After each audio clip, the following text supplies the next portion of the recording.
That works very well. Good afternoon, everybody. For those of you who don't know me, my name is Siddharthan Chandran. I'm a neurologist, and I've been in Edinburgh since 2009, 2010. The greatest privilege of my professional career, and it's been a long one, and you can tell looking at the grey hairs, by a distance, is my involvement with the Euan MacDonald Centre, the Euan MacDonald family, many of whom are here, and of course Euan. So it's a very special occasion indeed today to be able to share with all of you this session. This session sandwiches two other sessions which are about research. And in the end, what Euan was after, what we are after as a community, is through research to transform the outlook for people living with or at risk of disorders like motor neuron disease. That is the only reason why the Euan MacDonald Centre exists. Everything we do has within line of sight a belief that through research we can and we will have impact. In addition to the Euan MacDonald Centre, which was launched in 2007-2008, Euan also inspired, co-founded, launched two other very major initiatives. One is called Euan's Guide, and the other is SpeakUnique. The thread that runs through all three of them, the arc if you like, is to bring technologies with commitment to address unmet needs and to make tomorrow better than today and certainly better than yesterday. So this session is really to showcase and frame what Euan did in his life and what we will continue to do since he's left us. So I'm going to start by playing, it's about 2 minutes, 2.5 minute short video, which I think showcases Euan's life, and a life I think that is unparalleled in my mind in terms of its impact. So I'll just play that.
Thank you very much. I mean, that's incredible. I'm going to introduce Chloe. Chloe, many of you will know. There are very few people whom, without, everything would collapse. Chloe belongs to that rare group. Chloe I've known since I've been here, and she's been central to much of Edinburgh's philanthropy, particularly in the neuroscience space and supporting the College of Medicine. You have all kinds of titles now, Chloe. You are the Director of Philanthropy and College Advancement of the University of Edinburgh. But Chloe's here as a friend of all of us and the Euan MacDonald Centre, and you're going to run the next session. Thank you very much, Chloe.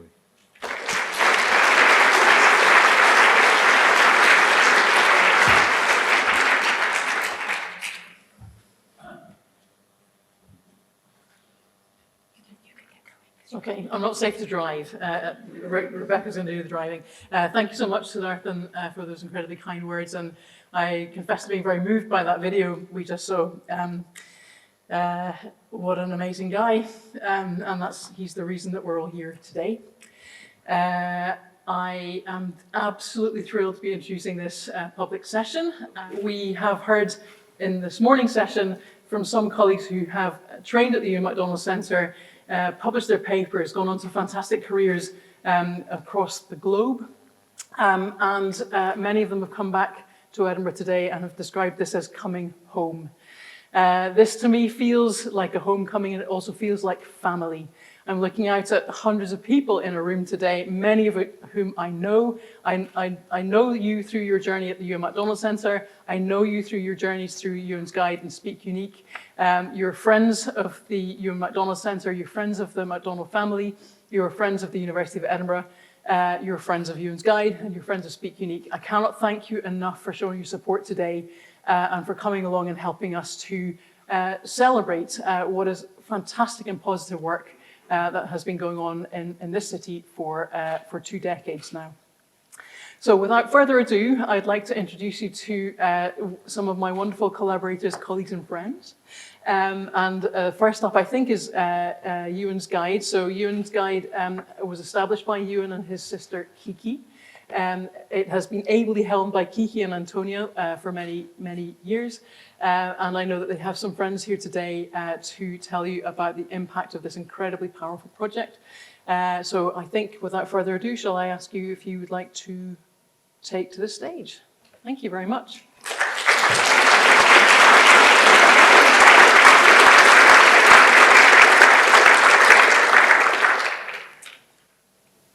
Back in 2013, Euan messaged me to say that some old colleagues of his from London that I knew were coming up to Edinburgh, and shall we all go out for a drink this evening?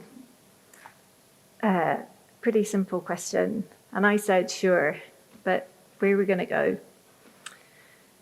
Euan had recently become a wheelchair user, so we needed somewhere where he could get in the door, that had an accessible loo, and importantly, somewhere that would make him feel welcome. And amazingly, despite us both having lived in the city for most of our lives, we couldn't think of a single place we could go that evening where we might not have potentially been embarrassed and had to go home. So we did what many disabled people that we know do for similar reasons, and we stayed at home that night. And it made us think about how limiting that felt, how frustrating it was, and really how unnecessary that should be. Most of you here knew Euan, I think, and knew what an incredible lust for life and fun and mischief he had. And together we got up to all sorts of capers, some successful and some a complete disaster. He was determined to keep doing as many of the things that he loved, taking his sons to rugby and football matches, going to see live music, just as examples. We just had to work out how on earth we could get in the door and if we could see anything. We weren't always trying to do the super exciting things either, but after becoming a wheelchair user, even meeting someone for a coffee seemingly became a big research project.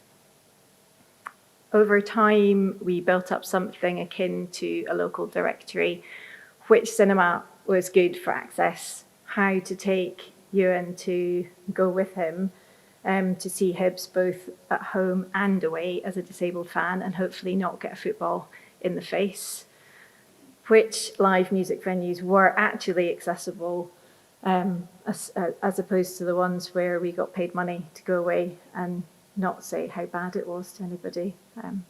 Can happily tell you who that is later. We knew that other disabled people must also have their own directories, and we desperately wanted to hear from them. They were the experts in our eyes. Where were they going? Where were their favourite places? We didn't want to read a 50-page document written by a surveyor. We just wanted to know where other disabled people thought was good. So we created Euan's Guide for a place for that to happen, somewhere for disabled people and their families to find and share accessible places to go. Be they a wheelchair user, someone using a walking aid, be they visually impaired, pan disability. And within a month of Euan's Guide being set up, someone reviewed a bar about a mile from Euan's house that would have been perfect for that drinks evening. 12 years on, 700,000 people use it a year to find and share accessible places across the UK. Euan would have been absolutely delighted to see everybody here today and hear about what is being achieved. And our family is so grateful to all of you in this room for all that you do to improve the lives of patients with MND, more broadly disabled people, and in turn their families too. I'm going to pass on actually to Euan next, and then you're going to hear from Joe about what it's like being out on the road with Euan's Guide.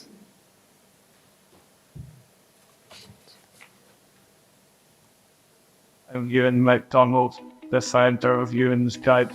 I was diagnosed with motor neuron disease in 2003, and after I started using a power chip, I set up euansguide.com in 2013 to provide a place for disabled people to find and share disabled access information. More than anything, we need people to share their experiences. Over half of respondents in our access survey said that reviews from other disabled people improve their confidence when visiting new places. We know from our access survey that 72% of disabled people have found accessibility information on a venue's website to be misleading, confusing, or inaccurate, and 74% reported having experienced a disappointing trip or having had to change plans due to poor accessibility.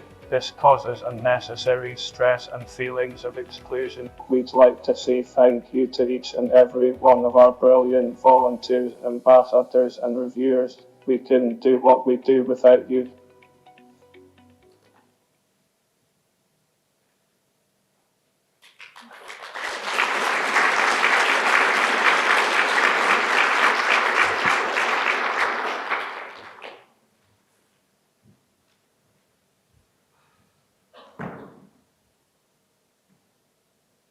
Is this thing on?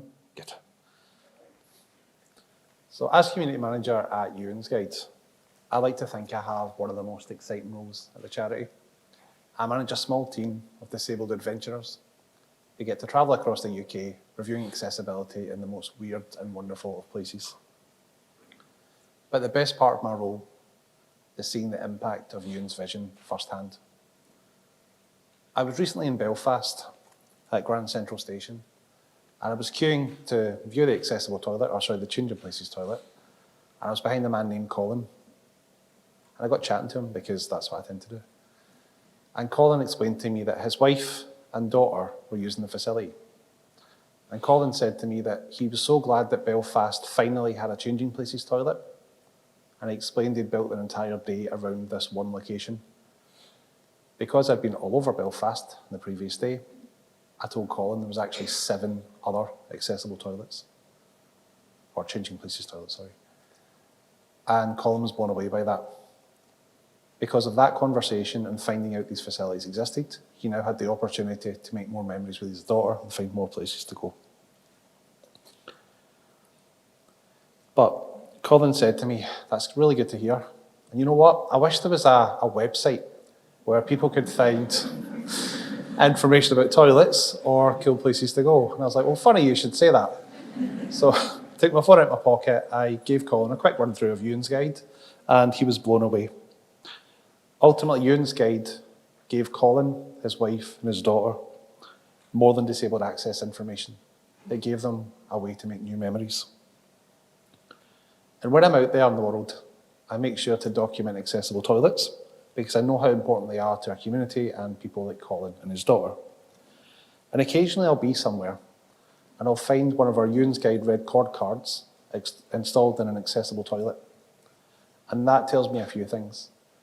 It tells me that we inspired someone to do something that made a difference to other people, and also that Euan and Euan's Guide are right there with me. Almost as if to illustrate this, I was at Wheelchair Services in Glasgow last week, and I got speaking to an engineer, and his name was Euan. So I had a bit of a laugh and said, actually, I work for a charity called Euan's Guide. He goes, oh no, I know all about you. He went on to explain that his dad had been diagnosed with MND years prior, and he was frustrated, just as Euan was, tried to find places to go. He found our website, and that opened up the world for him. It let him plan trips, it let him sort out his travel, and it even let him find places to stay. He said that since his dad's passing, he still uses Euan's Guide, as his girlfriend's a wheelchair user, and just about now, they should be at Alton Towers, as a result of some favourable reviews that they saw on Euan's Guide. Now this just shows me that we're more than a website. We're a source of trusted information, and we matter to people. Now, most of the work we do is positive, but we also choose to highlight the challenges we face when going new places. Whether that's a lack of disabled access to transport, a poor understanding of how to treat a disabled person, the trick is to treat us like people, or barriers like broken lifts or wholly inaccurate access information. And when my team go out there, I encourage them to think of themselves as representing all disabled people, because the challenges that we encounter are the challenges that all disabled people find along the way. And through Euan's Guide, we can document them, we can challenge them, and we can change them. You'll notice the use of speech bubbles in our logo, and that's by design, because at Euan's Guide, we're amplifying disabled voices. Just as Euan used his voice to highlight the challenges of living with a disability, my team, my colleagues, and our community use their collective voices to help others, inspire change, and show the world that we belong. I often say to people that it's difficult living in a world that isn't built with you in mind, but by sharing our experiences, we can build a world where we all belong. Thank you.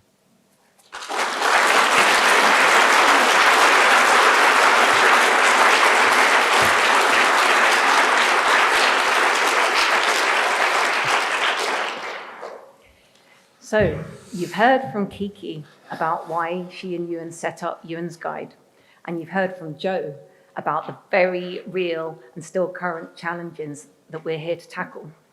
So I'm going to finish by telling you where we're going and how you all can help. So before I do that, I wanted to say a huge thank you. Today is obviously very bittersweet.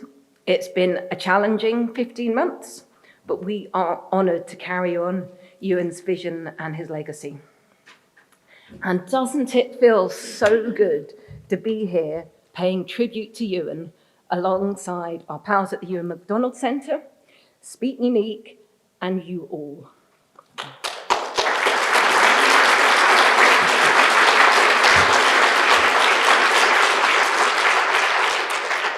So, at Euan's Guide, we describe ourselves as small but mighty, and we are about to get a whole lot mightier.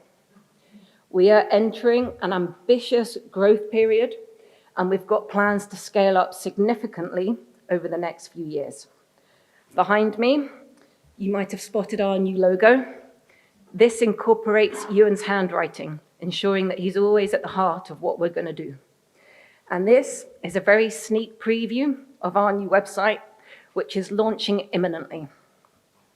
It's been totally rebuilt from the ground up to make it easier for the hundreds of thousands of disabled people and the people that they spend time with to find and share disabled access information. 2 more big things happening this autumn. We're launching our next annual access survey that is kindly supported by Motability Scheme. That launches at the end of this month, and last year had over 6,000 respondents, by far the UK's largest and longest running survey of its kind. And in November is one of our favourite days, World Toilet Day, 19th, where we will be relaunching our Safer Toilets work. And we've already made 150,000 accessible loos safer. We're aiming for a whole lot more. But we can only do this with your help, and your support means everything. Whether that's telling friends and family about us, whether that's volunteering your time with us, or whether that's supporting us financially, you all can help us grow and reach even more people.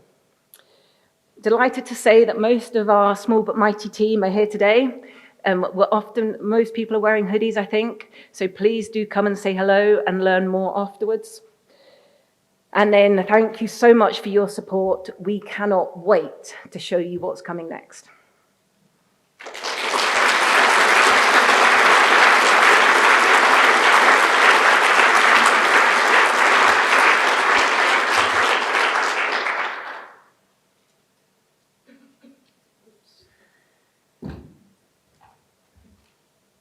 Thank you very much. That was terrific and highly moving. I think I'm not the only person in the room to be feeling quite emotional today, because it's a huge testament to the team, but also to Euan's vision. And there's nothing more powerful than hearing firsthand the impact of these activities.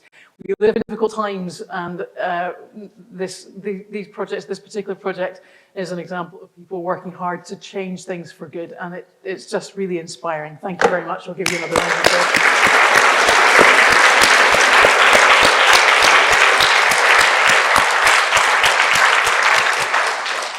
I'm not sure if we have time for questions in between the sessions, but I know that we've got colleagues who are coming up from one of Euan's other projects. So colleagues, are you happy to stay on the stage just now, or would you like to, you're happy to stay on the stage? Our next speakers this afternoon represent a fantastic project that some of you have heard about already today. A lot of the presentations we've been hearing about, or this particular presentation, is about giving people a voice. Giving people a voice in a sector or in a space where they need to be heard. And this next project is about literally giving people their voices back. So I'd like to introduce you to Olivia and Oliver. I'm glad they have very similar names. And they're going to tell you a little bit about another one of Euan's projects, which has been inspiring to the people who worked on it, and was also grown largely at the University of Edinburgh. So I'd like to introduce you to Oliver and Olivia. Thank you.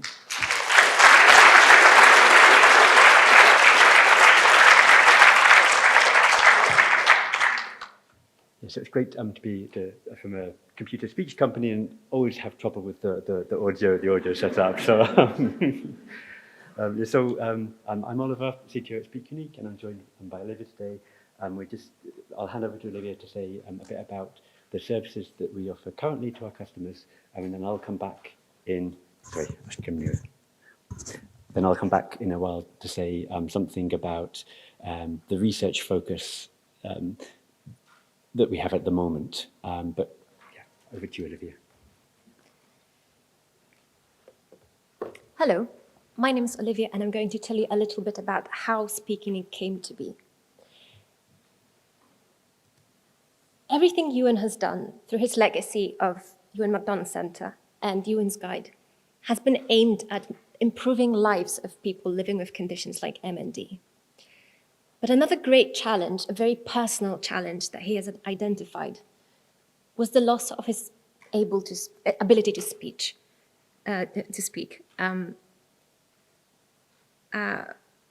key source of emotional connection and a defining part of his identity. And in his search of a voice banking service that would not be very inaccessible, extortionate, or technically very complex, he realized the untapped potential of the very university that he came from, the University of Edinburgh. And that's how the voice banking project first came about, during which, at the Unrolling Clinic, we recorded hundreds and hundreds of people building an extensive database of voices. And so, for a research project at the University of Edinburgh, anchored at the clinic and enabled by the Euan MacDonald Centre, a set of insights and tools was developed that later made it possible for a company to be founded. And that company is SpeakUnique. Our main goal has always been providing effective solutions for communication for people who are unable to speak, be it because they are living with conditions like MND or because they have never had unintelligible speech at all. Through the use of AI and mathematical modeling, we strive to capture and retain identity. And this is exactly what we have done. For example, you might recognize this voice. SpeakUnique have developed technology that allows people to create a personalized synthetic voice for use in communication aids.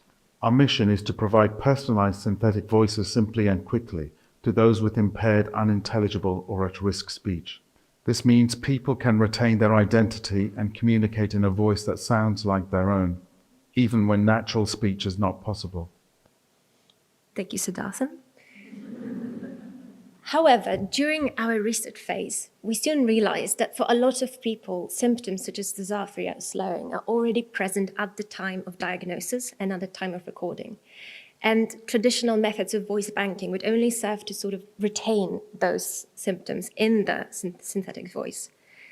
And what makes us stand out and differ from different speech companies is that we have the tools and ability to actually repair a voice and restore it to the way it had been before onset of disease. We can also use a very small amount of old data or donor voices, such as the voices of members of someone's family, to create a bespoke voice for people who are no longer able to speak or have never had intelligible speech. I will now play you 2 clips which serve as a sort of example of the real-life impact the work we do has on people. One of them is the great late athlete Rob Barrow, and the other a lovely lady called Helen. Hello, I'm Rob. I can't use my voice in the way that maybe you can, which is why I use this computer to talk for me. It's called an eye gaze. I use my eyes to gaze or look at the words and it speaks for me. It's like magic. I used to play rugby as my job, but something happened that made my world go upside down. It made me feel topsy-turvy, but I was brave and didn't give up, just like the little girl in tonight's bedtime story. I'm Helen, a retired secretary from Glasgow. Good luck to you all. Let's play tipping points. So in round 1, you each start with 3 counters. Questions are on the buzzer. Take the money then, please. Congratulations. Yeah, thank you. Well done, Helen. £2,750. Yeah, it's nice to come home. The diagnosis was devastating for the whole family. I wanted people to know what I was saying, and I did not want to sound like a machine. I am extremely grateful to everyone concerned for giving me back my voice. And building on that, on those very real examples of how this works for people, let me draw your attention to a sort of behind-the-scenes look at what happens at SpeakUnique every day. To date, we have made voices for people all over the world. And in just this snapshot, you can see, for example, a clinician from Essex signing up in order to trial our services, record her voice, and then show that technology to her patients. And at the same time, another clinician in South Africa, is doing the same thing. Similarly, we can see a patient with head and neck cancer seeking voice build and recording, and another patient from Manchester looking for voice repair.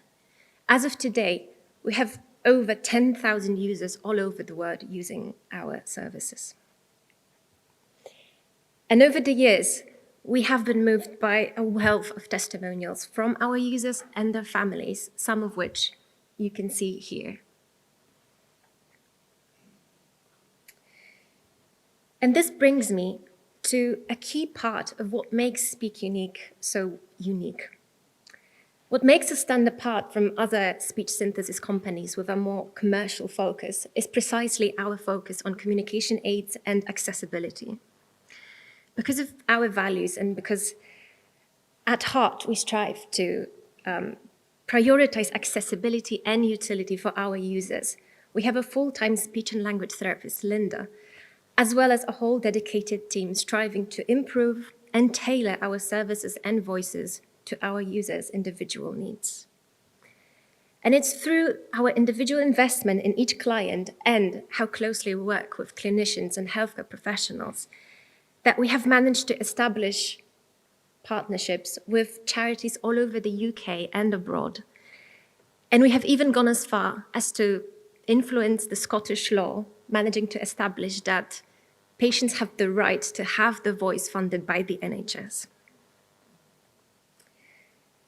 What SpeakUnique represents is a brilliant union between computer science, speech technology, and neurology, continuously working together to deliver the best possible solutions to real-life problems. And with that in mind, I'm going to yield the floor to my colleague, Oliver.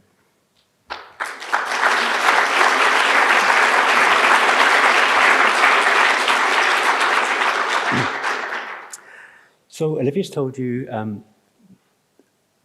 about how our voice banking services already are helping people and improving lives. I'm going to say something now about the research that we're doing now that's not a service yet, but will power services in the future. A big challenge for many neurodegenerative diseases is the time it takes to make a diagnosis. So now and then I kind of review new users of our voice banking service, new people signing up, and there's a free text box where people can put information about their medical condition, which might help us repair their voice. It's very striking how often people just write unknown. Right, so these are people whose speech is affected, presumably. They need a communication aid. They've come to us, but they don't have a diagnosis. And so yeah, all they can write is unknown in this box. Another challenge after a diagnosis is that we lack objective, sensitive, and scalable measures that would let us monitor disease progression. I mean, if you think about other medical conditions like, let's take diabetes. So for diabetes, there exist well-established measures which can aid diagnosis and monitoring, right? Or just a sort of a pinprick sample of blood. So that's what you might refer to as a biomarker. Imagine if we had something like that for neurodegenerative diseases. You've seen this slide this morning from Johnny Tam. The current gold standard evaluation is still pen and paper questionnaires. Right? So they're fine as far as they go, but they're subjective, time-consuming, and altogether they're quite a blunt instrument. So on the other hand, imagine if we could extract insights about a person's brain health from a short, say, 1-minute recording of their voice. This is all feasible. So the production of speech involves so many different brain processes, and disturbances in any of them would be expected to lead to audible symptoms in speech. The only question is, do we have access to what we need in order to make a tool that can extract those insights automatically? So SpeakUnique is uniquely well placed to make such a tool. Thanks to Euan's legacy, we're one of a constellation of projects and efforts. And that allows us to bring together our state-of-the-art AI and computing and app development and production expertise, together with world-class clinicians and world-scale data collection efforts. And I'll just say a couple of words about results that we have so far. So we're looking at systems that take a simple speech recording, so a minute of speech, maybe somebody reading a sentences, or describing a picture. And from that we build, we train an artificial intelligence neural network model to characterize speech mathematically. So we take the speech signal, we process it, we boil it down, in this case, in this work, to a single number. So we want to place the speech sample on this scale such that speech from healthy people gets a higher score, and then speech where there are signs of neurodegenerative disease get a lower score. And the system I'm describing here, we trained initially on the data from about 4,000 users of our voice banking service, right? So this is a byproduct of these people using the voice banking service. So we're taking this data, and now we're seeing that we can use this to actually do some analysis, and that's a useful thing to do in its own right. So we train this system to rate speech in this way. We hold out some speakers, so the system hasn't seen 300 speakers. So we'll take 100 people who don't have a diagnosis that we know of. So these are healthy speakers. They end up there on this scale in green. So they're given high scores. We then take 100 other people who have a diagnosis. They've come to us. They've got good reason to think that they'll need an assistive technology device in the near future, but they don't report any speech symptoms.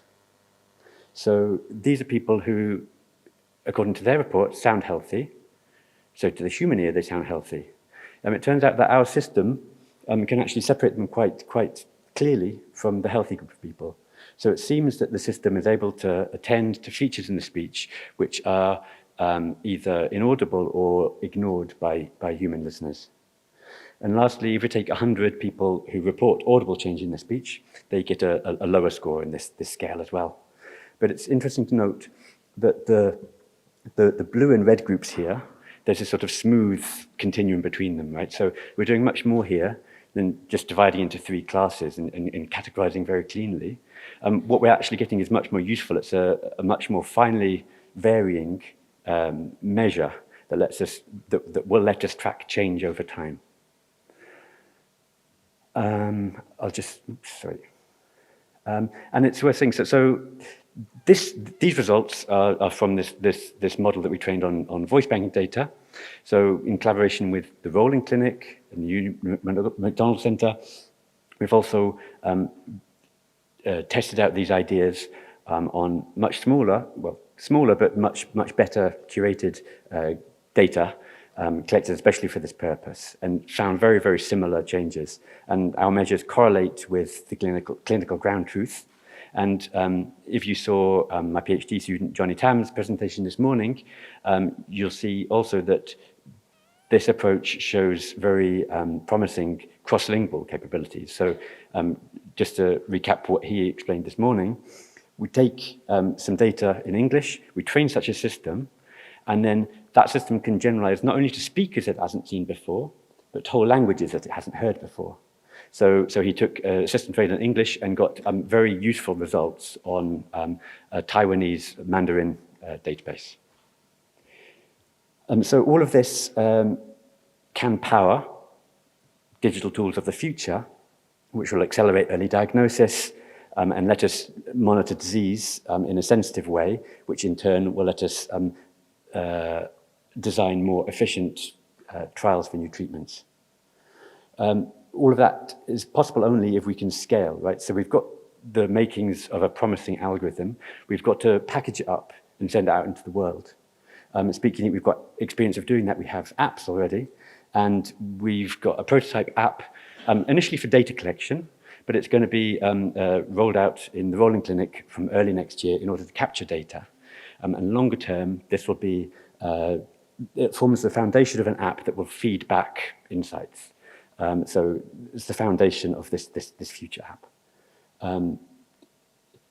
So as CTO of SpeakUnique, I'm very proud to help drive Euan's legacy, and sort of, in a way, we've come back full circle to core research.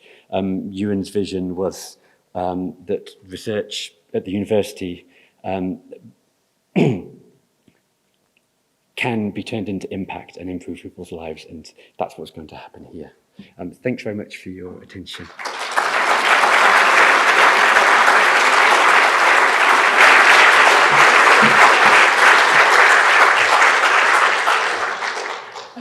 Thank you very much to all of our speakers on the platform just now.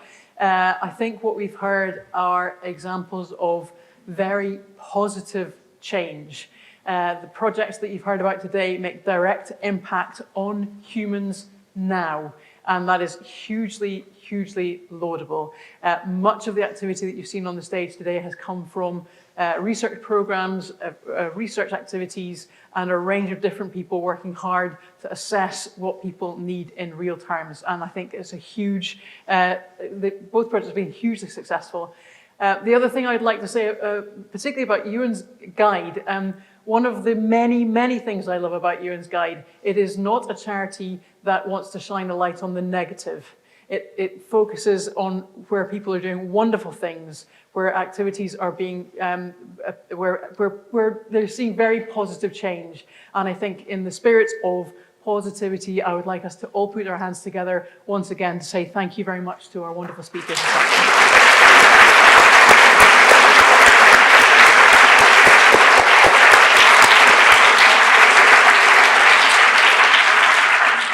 We are now going to clear the stage, and I think in a short while you're going to hear from some of our absolutely stellar researchers this afternoon before we have a coffee break. So I'm going to exit the stage now with our colleagues. Thank you very much again.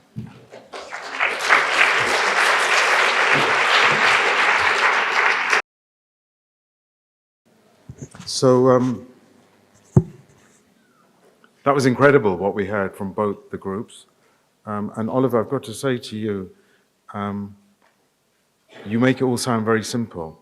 I suspect it's very complicated, and there's some very complicated mathematical equations behind all of that. But thank you both to Euan's Guide and to SpeakUnique. What we're now going to do is have a short 5 minute talks from Hannah, Jade, and Hatice. They will be in sequence. And then there'll be a chance to ask some questions. Okay? So Hannah's first up. Hannah's, you completed your PhD. You're a postdoc working with Tom Gillingwater. Some of you would have heard Tom earlier. Tom is our 15th, this university's 15th professor of anatomy, I learned, which is a very distinguished role. And Hannah's going to tell us about your research. Go ahead, Hannah.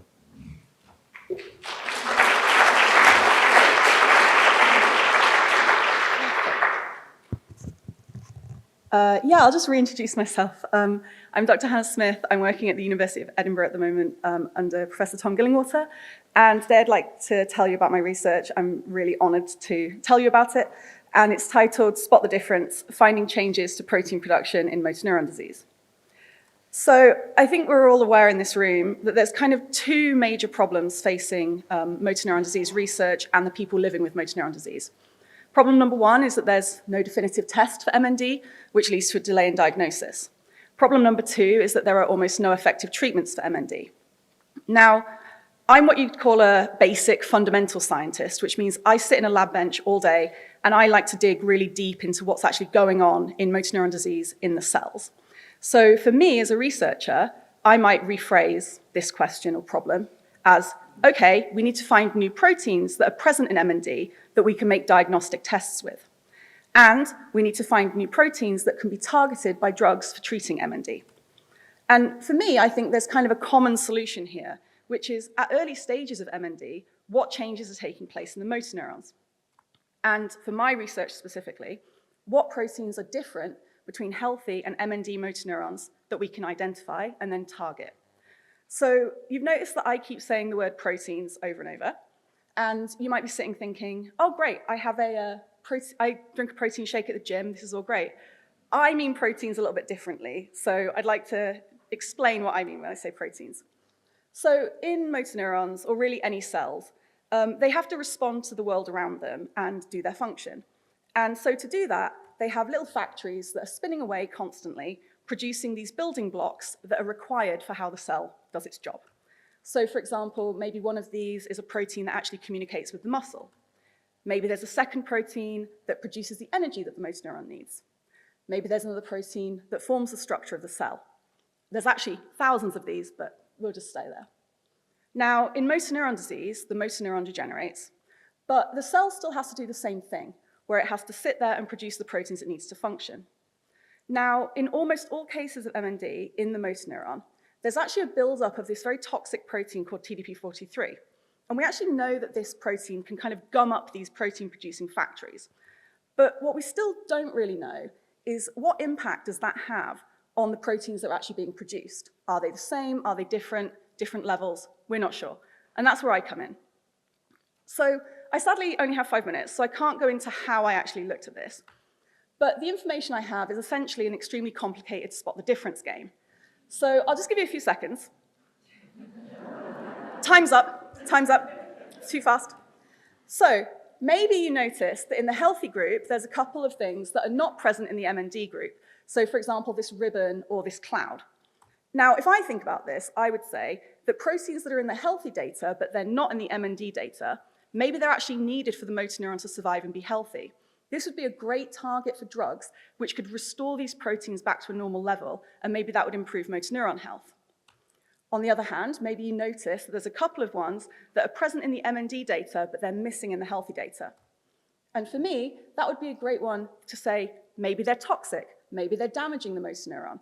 Now, you could either use those to form part of a diagnostic test or a drug to reduce those proteins back down to a normal level and hope that that helps improve the motor neuron. Now, of course, my work doesn't look anything like this. My real data looks a bit more like this. So for each of these dots represents an individual protein that I've seen and studied, and it's 19,117 in total. But we're only interested in the ones that are colored red and blue on here. So in my work, at an early stage of MND, we found 376 proteins that were produced differently compared to healthy motor neurons, both up and down. So at the moment, my future work is, do we kind of see common patterns? Can we group them all together? Are they mostly associated with energy production? Are they mostly associated with cell structure? And at the same time, we're also taking our most promising ones and investigating them really in depth. So I'm going back to the lab bench and really looking at what they're doing in the motor neurons to better understand why they might actually be contributing to motor neuron degeneration in MND. So thank you very, very much for listening. This is all of my colleagues in the Gillingwater group and overseas as well. And this work was funded by MND Scotland and the Euan MacDonald Centre. So thank you so much.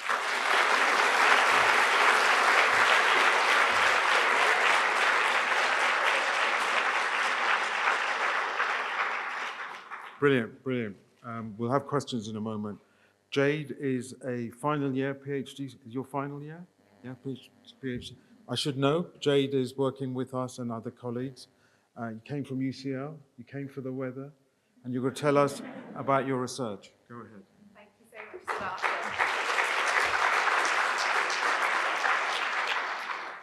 Why do some people with MND survive longer than others? As I'm sure everyone in this room will appreciate, every MND journey is different. Tragically, most people only survive from 3 years after symptoms start. However, there is a small group of patients that survive for less than a year with the disease. However, about 10% of patients survive for longer than 10 years with MND, and there are some individuals that live with MND for 50 years or more. What this shows us is that MND doesn't affect everyone in the same way, and this has inspired my research, which looks very specifically at why is MND survival short for some, but longer for others? And most importantly, how can we use this knowledge to help everyone with MND? And we're really interested in finding resilience factors in the long survivors. So how do I do this research? I use incredibly generously donated human post-mortem tissue. We're very lucky at the University of Edinburgh that we have a fantastic brain bank, and it's chaired by Colin Smith. And we have brain and spinal cord tissue from over 200 people with MND. What's more is that we have deep clinical information about each of these different people. So what we can do is we can look at the brain and spinal cord tissue of these patients and then link this back to what their disease was like, their unique story. Where did the symptoms start? How old were they when they had it? How long did they have the disease for? And we can try and put these together. So much like Hannah was talking about earlier and playing spot the difference between diseased and healthy motor neurons, I play spot the difference between long and short survivors. And I put a magnifying glass up to the brains and spinal cords of these two groups of people. And I look at, for example, the differences in the cells. There are lots of different cells that make up the nervous system, and I can look at the number, how they interact with each other, different things like this. But what I can also do is zoom even further into each of these different individual cells and look at the differences in the molecules between those in the long survivors and those in the short survivors. And my aim is to identify markers of MND resilience in the long survivors. So I'm going to give you a bit of an example of how we did this. So we first started at looking at the motor neurons. As I'm sure everyone will here know, in motor neuron disease, there is this loss of the motor neuron that happens. And we're able to zoom into these motor neurons and see some kind of pathology that we often see in patients. So 97% of people with MND have what we call a mislocalization of TDP43. So basically, there's a protein called TDP43 that usually lives in the cell nucleus, or the kind of hub control center of the cell. And in patients, it moves from this own home outwards, where it then forms toxic clumps. And you can see at the bottom there, this is an example of what that looks like in patient tissue. And we found that there was more of this toxic clumping in the short survivors versus the long survivors. And we're really trying to pick apart why that is and how that could be useful in transforming disease treatments and things like that going forward. But we're not only interested in the motor neuron. You're aware that MND is a very complex disease, and it has lots of different roles playing parts with lots of different cells. So for example, we're also interested in the microglia. These are the immune cells of the nervous system. They work a bit like binmen, going around, and if they see a bit of debris, they clean it up. We also have astrocytes. They are star-shaped cells of the nervous system, and they're important in keeping a happy environment and providing energy and nutrients to all the cells. So what we're using is state-of-the-art technology to look at a large scale at the differences at the cells and what's going on inside the cells between the long and short survivors. And we're hoping that we're continuing to uncover differences between these two groups of people to help us identify, oh, sorry, I don't know what happened there. The slides have just gone back completely. Excuse me, I'm giving away all of her teacher's slides that are to come. But we're trying to find resilience factors in the long survivors that will help us to create drugs that will be able to promote survival, but also to create biomarkers, and her teacher will talk a lot more about this, but these are like blood tests that we could use, for example, to predict survival in patients, and this will be super useful, not only in clinical trials, but with care planning, which is super important. So thank you so much for listening, and I'd like to make a special thank you to everyone who has donated tissue that has enabled our work to happen. We're incredibly grateful. But yeah, I look forward to answering any questions later, and over to her teacher.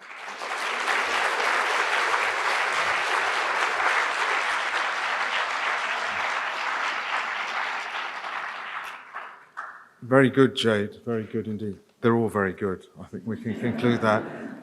Hatice is also very good. Hatice is a clinical doctor.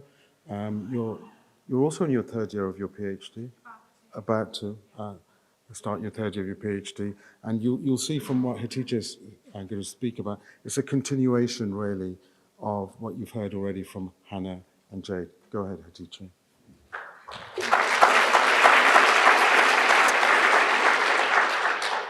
Hello everyone. Yes, my name is Hatice. I am a PhD student and a junior doctor working at Enrolling Neurology Clinic. And today I'm going to talk about my project, my PhD project, which is about identifying and understanding blood biomarkers, in other words, blood tests for people living with MND, so we can improve MND clinical care and clinical research. It's a bit coming late. As you already know that MND is such a complex disease. Because of that, I think of MND like a giant puzzle that we are trying to solve together for cure and prevention. Over decades of research, we managed to identify many pieces of this puzzle and put them in places. However, there are still big gaps remaining that we need to identify. And I think one of the crucial missing piece of this puzzle is actually blood test. But having information from animal studies or stem cell studies, as well as studies that uses patient's brain and spinal cord tissues directly, we can bridge this gap and we can maybe fill this gap related to the blood test. Just before going to MND, I just want to explain this more to see how blood tests actually can support MND clinical care and research. Let's have a look at something more familiar in our daily lives. So imagine a person experiencing this ongoing and severe nausea and vomiting. So they present to hospital to us, and as doctors, what we do, just put a needle on their arms and get blood samples very quickly, and we send them to the laboratory. Within a couple of hours, we get some results. Those are actually a clue for us to identify the root cause of their symptoms. Sometimes it could be very simple, like a stomach bug, but sometimes there could be very serious conditions, like a liver failure or kidney failure. But within a couple of hours, with the results from blood tests, we can have this clue, so then we can choose the right treatment accordingly as quickly as possible. After starting treatment, so we can do more blood tests for these patients. Basically, we are seeing if they are responding to treatment that we chose already. If they are not responding properly, then we can level up the medication with increasing the dose, or we can sometimes change the medication to another medication. Let's now come back to MND. What's happened with MND? So at the very early stages of the disease, symptoms could be a bit vague, quite vague actually. And sometimes the symptoms can mimic other conditions. And when these symptoms happening, patients, of course, very frustrated, they are worried because they don't know what's happening to them. And they ask us what could be the reason. And at some certain level, they can start asking us, is this something like more serious, like MND or something else? They're asking to us, but we are also asking to ourselves, is it MND or something else? But unfortunately, as of today, there is no definitive test that we can use, like a blood test, to say this is MND or not. No, this is not MND. So what we do in our daily lives, we do lots of extensive investigation to rule out any other possibilities. And also sometimes, after all this, we are still not sure if it's really MND or not, because still it's too vague and too like mimicking other conditions. Sometimes, unfortunately, we just watch and see. Because what happens? Watch and see. Unfortunately, they are not getting any better. They are getting worse. And then we know that this is MND. And in some patients, almost half of the patients actually, this process, answering this question, taking a year. It's a huge, there's a lot of problem in there with that delay, but I just want to highlight one thing related to our research. So 1 year, imagine that by the time that we are making this diagnosis, and we know that patients only living 2 to 3 years after diagnosis, we already lost many motor neurons and many more left damaged. But at that time, they are getting in the trial that we are trying to see if our medication is working or not. But damage is there already. So maybe with this delay, critical delay, the chance for this patient to have a benefit from potential treatment actually getting very less because we already lost very valuable motor neurons. Even if we are diagnosed MND at the end, currently, as of today, there are many other questions remaining that we can't answer for sure. For example, how quickly will it progress? As you already remember from Jade's talk, that we know some people die within a year time after diagnosis, but some people can live beyond 10 years, and we don't know which person is going to be ending up in which direction. We can have some rough estimation, but it's just very rough. Basically, we don't know which person is going to live longer than other person. But what if we have blood tests, like my previous slides, like person having a nausea and vomiting, could be anything, right? What if we have a blood test and then we can do it very easily, and within a couple of hours time, we can get the answer saying that, yes, this is MND, or no, that's not MND. Even further, if we can say that this person is going to be progressing very rapidly, or this person is going to be progressing slowly. These answers are quite crucial because then we can design the trials accordingly. Because if we know that they have MND, so they can get into the trial as soon as possible, where there's a more chance for them to get benefit from potential treatment out there. And if we know that they're going to be quickly progressing, maybe those people require more intense intervention than others. So we can design the trials accordingly, so we can give them more chance to get benefit from the available treatments out there. So with this in mind, we recently conducted a blood study at Enrolling Clinic. So we collected blood samples from patients living with MND and from people who are healthy. So we prepared their samples carefully, and we used a special cutting-edge machines to analyze their blood samples. Basically, we used just a tiny little blood drop, and with that tiny little blood drop, that machine measured more than 100 biomarkers, basically more than 100 blood tests at once, giving us the results. So our results actually show that while there is some differences between MND bloods compared to healthy control bloods. And we identify a set of biomarkers, as you can see here, 9 of them, is significantly elevated in MND patients' bloods compared to healthy individuals. Although we are very excited about our results, of course, we know that this is just the beginning. First, we need to repeat our studies to confirm those markers are still stay as elevated in MND bloods compared to healthy. And then, of course, we want to understand more about these biomarkers to see how we can use them in the clinical settings. So we want to understand if there's an association with the age or with a different type of MND or the disease duration. So we need to work hard, more harder now to understand them. And we are going to be working with the MND trial because this trial is the largest MND trial in the UK, and they have already more than 600 blood samples collected, which is donated by its participants. So we are going to be using the same machines to analyze the 600 blood samples to see if they can identify those markers again and try to understand how we can use them. And here, I just want to thank you all our patients and their families, and my supervisor, collaborators, and colleagues, because without them, we couldn't make this work happen. And thank you so much for your attention and listening.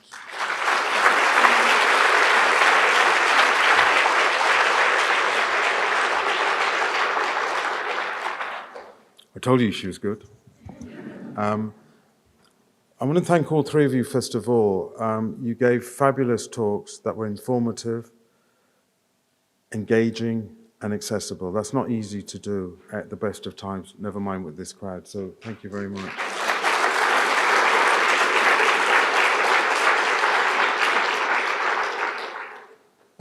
We have a few minutes for questions. So we've got three terrifically engaging people. Questions, there must be questions. Chloe, but before we come to Chloe, who else? I feel like an auctioneer here. Go ahead, please. What got you into the field of study? What got you interested and what sort of the...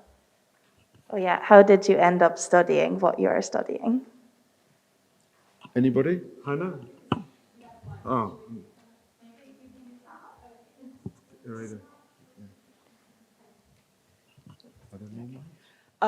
When I was a kid, this is so silly. When I was a kid, I really loved the X-Men and all this idea about mutations. And then when I was a bit older and I realized I loved science, but then I was really lucky and I did a summer work experience placement in a lab that was, and all I was doing was slicing brains and staining them and then looking at how the neurons grew across the brains. And I realized that I could do that as my job. And I was like, it's so beautiful that I can see all these cells in this real brain and it's gorgeous, it's so detailed. I want to know more. And so then I went into neuroscience after that. So yeah. Thank you. Jade? So getting into this specific type of research, I had a close friend that had MND, and I think as many people can attest, it's really difficult because you feel like there's nothing you can do. And so I felt like this was my way of being able to do something, whether not necessarily for her in her lifetime, but other people as well. So I think there's real power in research, and yeah. So for me, I saw my first MND patient when I was in medical school. That time I had just started my neurology rotation, and each of us was given a patient to follow up. And that was my first patient in neurology. And the lady, she was very young that time. She was at my age, and she had a diagnosis of ALS. So she was one of the early onset of ALS cases. So I get to know her more closely because I was following her. So that time, the first time I just came across to ALS patient, but because she was at my age that time, I think that affected me a lot. So ALS was always in my mind that in the future, if I want to do a research, that's going to be one of the diseases I want to research. And yeah, that's what happened. And then because I was always interested in, so I found this team. So I'm here to do something beneficial. Yeah. Thank you very much, Olivia.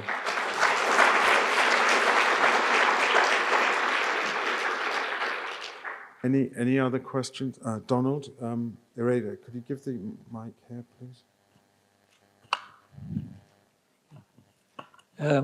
Just a simple question. You wouldn't expect anything else from a banker, really. How do you get brain samples from people who are alive? So the work that I presented is all post-mortem tissue, so this is after someone passes away. However, there is some exciting research done in Edinburgh where they do use live brain tissue. I think it's mainly work of Claire Durrant and teams like that. I think in their case, it's usually people who are going in for neurosurgery and they're able to keep a bit of the tissue around from whatever operation and then make live cultures from them. But the work that I'm doing is from post-mortem tissue. Thank you. Any more questions? Yep, there's a question from a gentleman here. There's a mic there for you. Thank you. Recently, very sadly on Monday, we had Lewis Moody's diagnosis, and he's almost the same age as Doddy when he was diagnosed with MND. And I would just like to hear what the panel would like to say on the relationship between elite sportsmen, contact sport, and MND. Yeah, that's an important question, which I might touch upon in my talk later.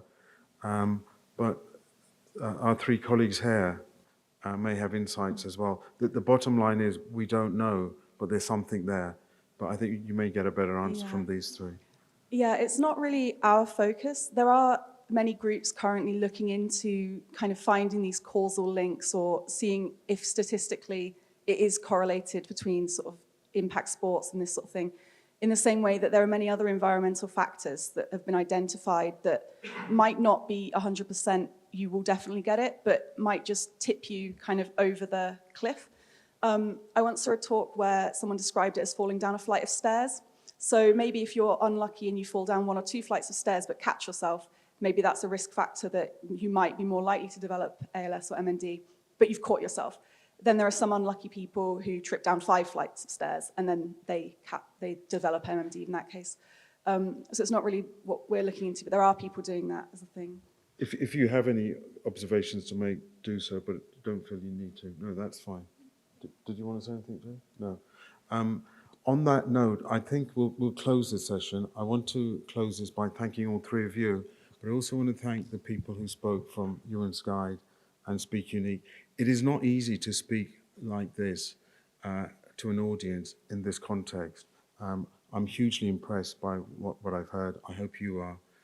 Very grateful to all of them and to you for listening. Thank you.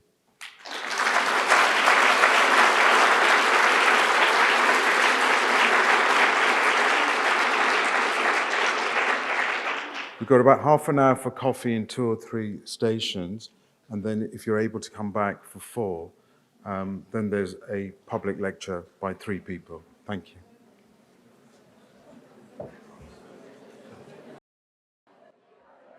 Welcome.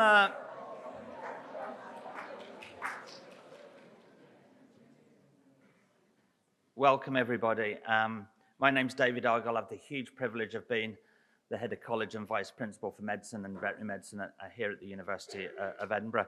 I actually feel very proud today, but also incredibly humbled to see the amazing work by Euan MacDonald Centre, but also the legacy left from Euan MacDonald. It's absolutely incredible and really wonderful.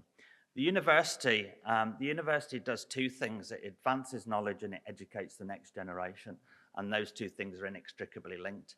As a College of Medicine and Veterinary Medicine, people ask me, what do you do? And our sole role is to make people's lives better, to be honest with you. That's what we absolutely want to do. And my father used to say to me that, he said, if you surround yourself with good people, you achieve great things.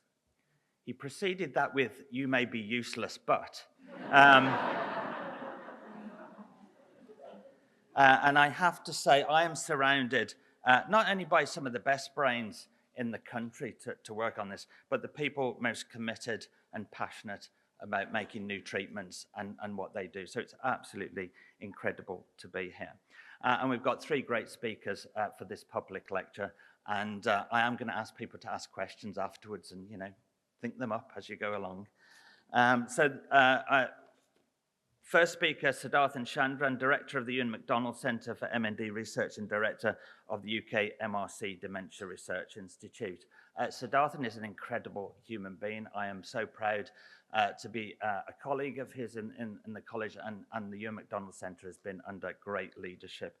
He is internationally recognized for his work in motor neuron disease. We've got Bruce Virgo, member of the MND Smart Patient Advisory Group, retired maritime solicitor, MND ALS advocate, is a member of the MND Smart Patient Advisory Group, the Patient and Carers Advisory Council at the International Alliance of ALS MND Associations, and various other MND bodies. And thank you for your time today and your commitment. And last but absolutely not least is my colleague Savanka Pal, Professor of Neurodegenerative Disorders and Clinical Trials, an honorary consultant neurologist. He's co-lead investigator of the UK-wide innovative multi-arm, multi-stage MND SMART trial, the Motor Neuron Disease Register, Deputy Director of the Anne Rowling Clinic, co-investigator of the UK Dementia Research Institute, and clinical lead for neurology at NHS Forth Valley. And for the other 4 days of the week, I don't know what he does, to be honest with you. So that's incredible. So without more ado, I would welcome the start of the lecture, where we're going to discuss the work of the centre, but also the future. Thank you very much.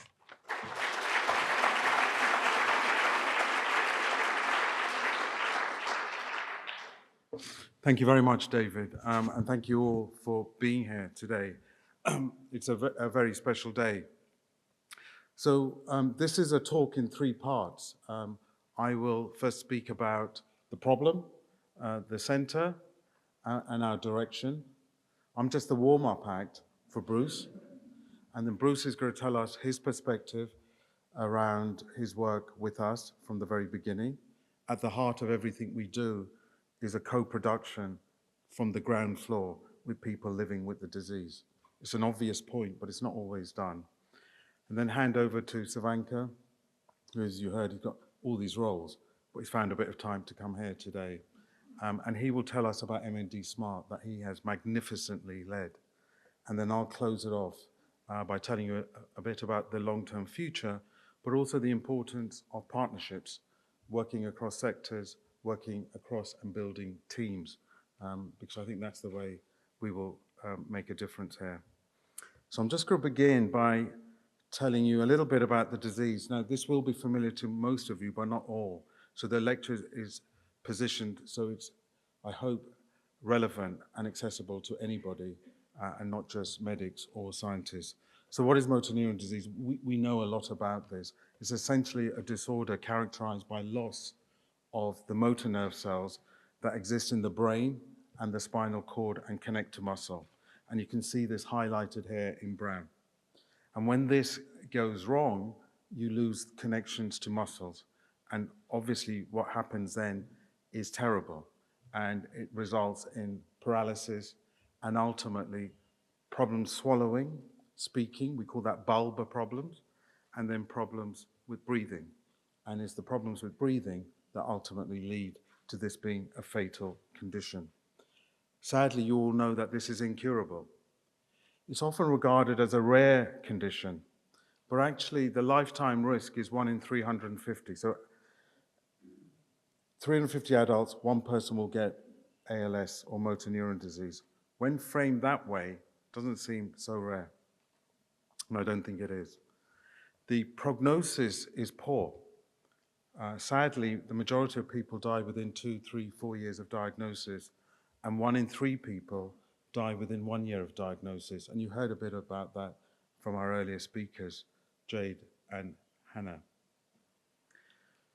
To you, this might be surprising, if not shocking. For a condition with the burden global that it has, for the impact it results in to the individuals and their families, you'd have thought we'd be a bit further than that last statement. The only globally licensed treatment for motor neuron disease is called Riluzole, which was identified and approved by the FDA in 1995. There is no other globally approved medicine. And Riluzole is better than nothing, but it prolongs life just by 2 to 3 months. So the quest, therefore, is for effective disease-modifying treatments. So treatments that will genuinely slow in a meaningful way the condition. The dream has to be, can you find treatments that will stop? And the sort of professional fantasy You stop the disease, but you can also repair or give back what has been lost. That we might call regenerative.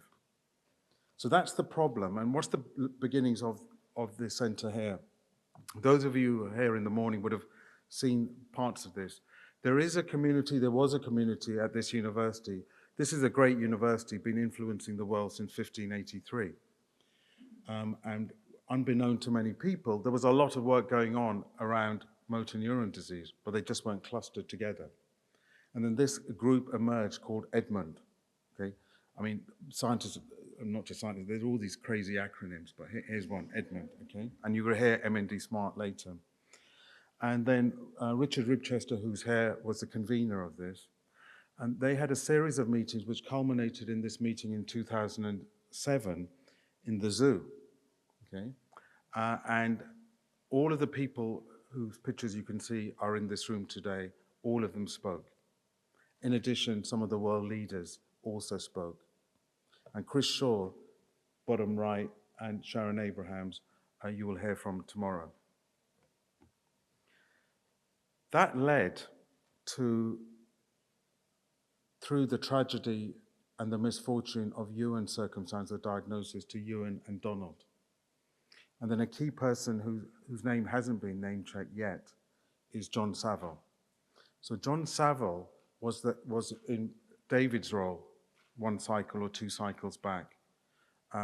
John had the vision to work with Donald and Euan to help establish the Euan MacDonald Centre. And it's because of the Euan MacDonald Centre and John that I came to Edinburgh. So what is the problem we're trying to solve? This is, with his permission, from Michael Cole. And this just lays out Michael's journey with motor neuron disease. Now, you're familiar with this.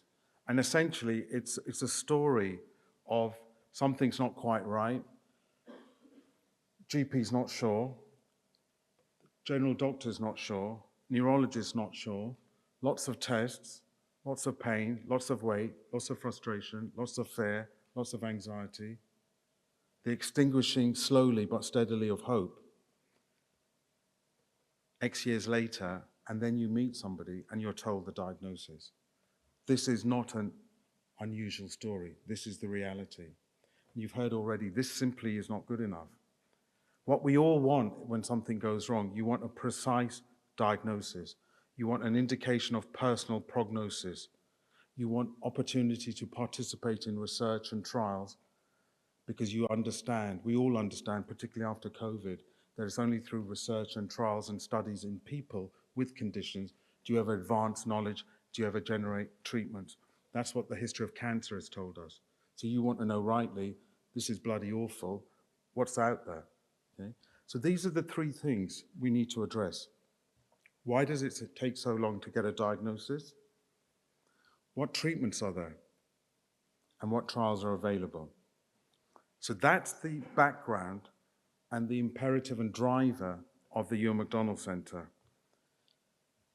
And the founding principles of the Euan MacDonald Centre, again, none of what I'm saying is rocket science. If you want to get this right, you've got to have the integration between the best health care with the best health research. They cannot be separated.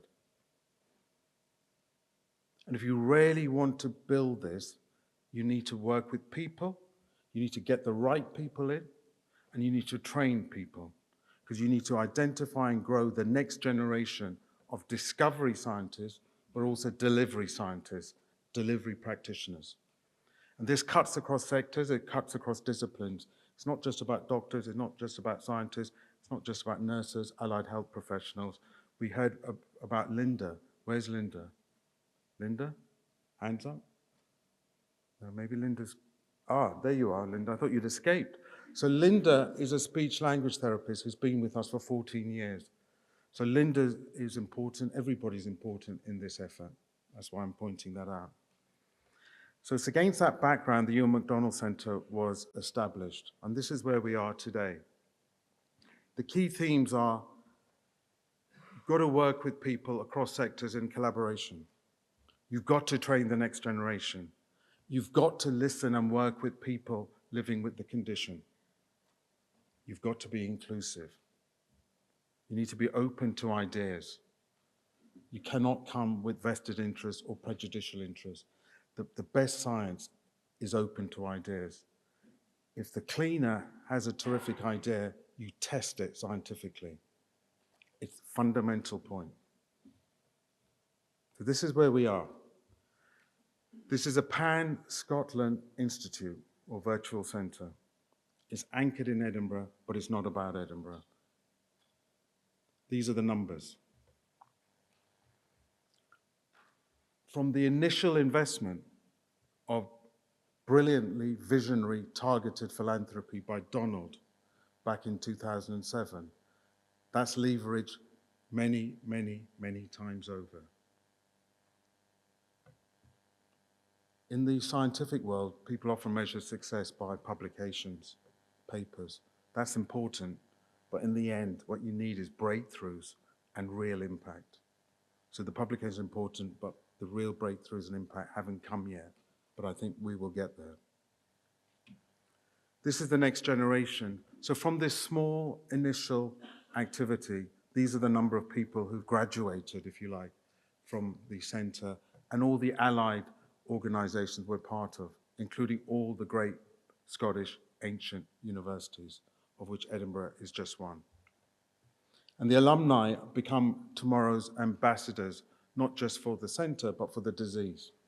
And they're all over the place. I don't mean that in one way, I mean they're all over the place geographically, all right? And then, of course, you've got to involve people. And you'll hear this said so much more eloquently from Bruce. At the heart of change and driving innovation to solve complex problems, which we know can be solved. Just think of cancers, think of many other diseases, think of HIV. You need to bring people together.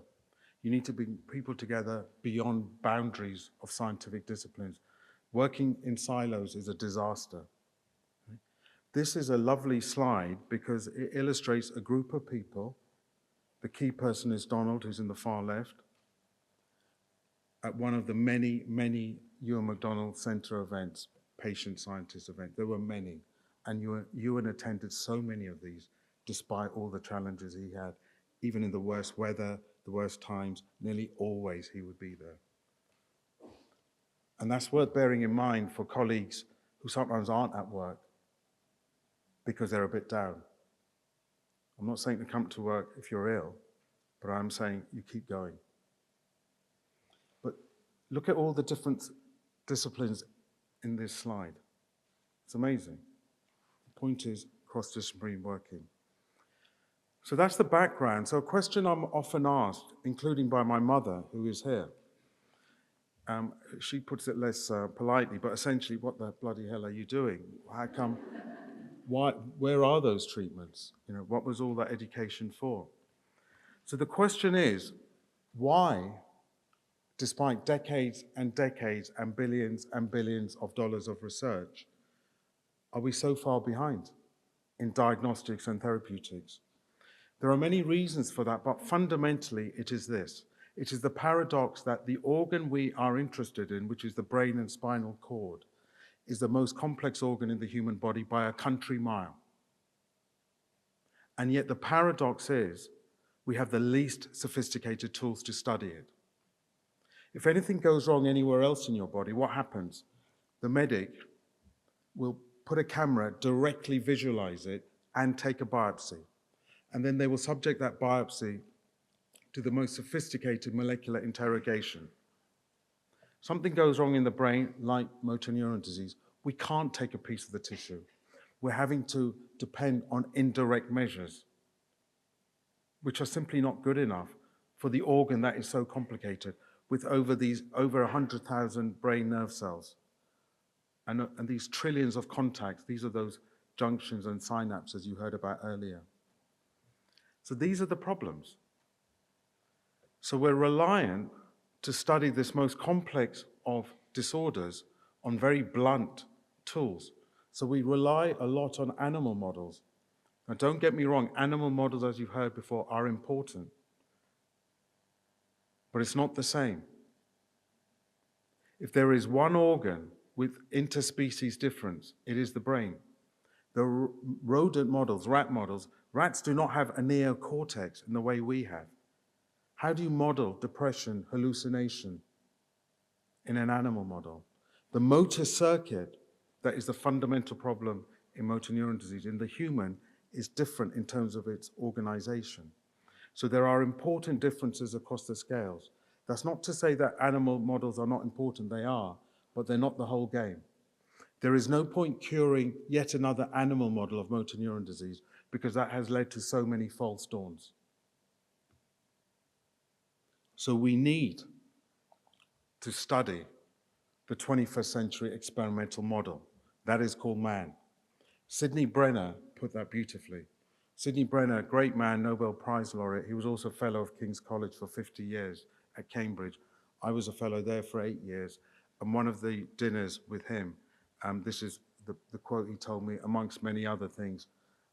Several things he said to me are X-rated, so I won't go into those. All right. But the point is, we need to be pursuing human-based discovery and translation. And this is one way of thinking about that.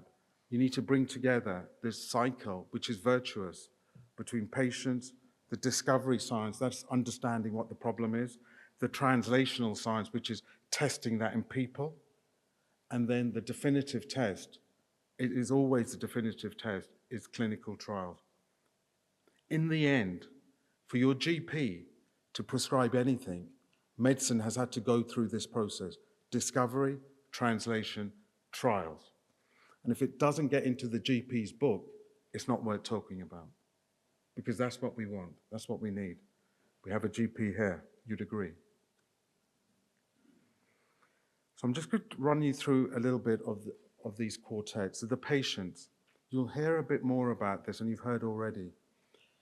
Scotland has many natural assets. One of it, which is in many ways it can be thought of as a 5 million person resource lab for studying health and disease, because the way health is delivered here. We've got a unitary healthcare system. It's on the back foot, it's in trouble, but it's still great. That's the NHS. I still work in the NHS, and I'm very proud to work in the NHS.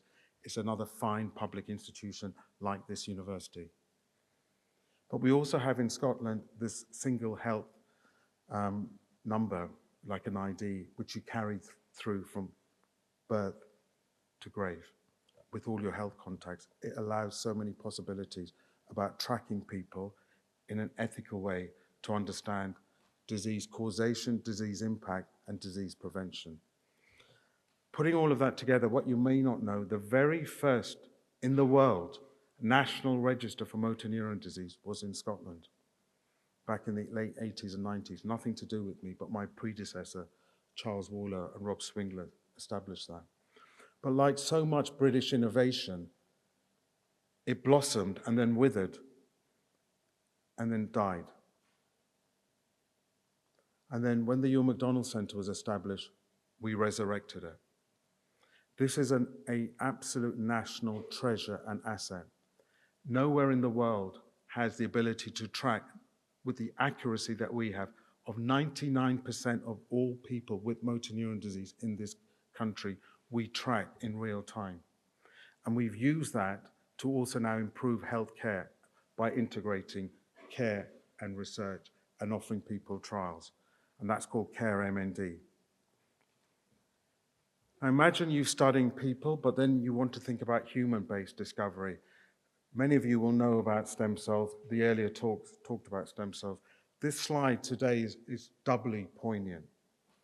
So everyone here will know Dolly. You may not know the two gentlemen.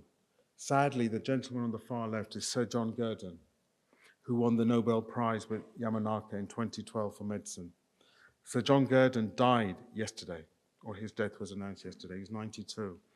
He graced us in 2013 when we held a major symposium on regenerative neurology, so, when he attended that. A towering figure in developmental biology at Cambridge. Sir Ian Wilmot, along with John Saville, is the other reason I ended up here in Edinburgh. So these two, in many ways, the godfathers of the science that has underpinned this whole business of stem cells. And in a nutshell, because of their work and the work of Yamanaka, from anybody in this room, you can take a blood cell or a skin cell, a bit of fancy scientific cookery. It's expensive, but it's all it is. You can flip that cell into a master stem cell, and from that cell, you can make the cells that you're interested in. So if you're interested in motor neuron disease, you'll make motor nerve cells. If you're interested in Parkinson's disease, you'll make midbrain dopaminergic, and so on. It's an unbelievable resource. And it allows this. So imagine you're a person with a condition. You do this scientific cookery business. You then generate the motor nerve cells. And you can compare the motor nerve cells from people with the disease versus people who do not have the disease, and just look for the different signatures. And then you could use this as a human vehicle to screen and identify drugs. So it's not rocket science, it's simple, it's obvious. But if I had said this when I was at medical school, deep into the last century, they'd have taken me off to the funny farm. They'd have said this is science fiction, this is ludicrous. But this is now standard. And it's an area that we, within Edinburgh and the Euan MacDonald Centre, are international leaders in, no question. So now imagine you can do that, then imagine you can take a whole bunch of drugs, all the drugs that are already approved, and screen them and just say, can you find me any drug that might take an unhealthy cell and make it look like healthy? If you find that, because it's in human cells, you might then think, well, it's working in human cells, it's in a dish, these are safe drugs, let's test it in a trial. That whole game of taking drugs that are used for a different condition to treat something else is called repurposing. It's had a major renaissance because of COVID. Remember COVID? Remember the recovery trial? The recovery trial was led and driven from Britain. We'll come back to that later. But what the recovery trial showed is the power of citizen science, but also the importance of repurposing. This is taking an existing drug for condition X and it finds it has a benefit for another condition. Look at those diseases which have been transformed by this. So there are these drugs that are now routine for multiple sclerosis. They have transformed the outlook for the newly diagnosed person with multiple sclerosis. They've all come from other areas of medicine. Psoriasis, cancer. Warfarin. The people in this room might be on warfarin. David and I have spoken about warfarin because of this came from Madison, Wisconsin, but it started off as a rat poison. One of the COVID drugs is the drug came from rheumatoid arthritis. So if I haven't lost you, where we're at is you've got this terrible problem, which is the disease. You've got these amazing disruptive technologies through the brilliance of people like Ian and John Gurdon, Sir John Gurdon, the late Sir John Gurdon. We can now make the nerve cells from people with the disease. There are all these drugs knocking around. Can we now bring them together? And can we use modern technologies to do this at scale? And of course, the answer is yes. So this is exactly what you can see. Top left is the drugs, and then all that kit below, which is very expensive, and therefore we're incredibly grateful for the funders, the grant bodies, and the donors.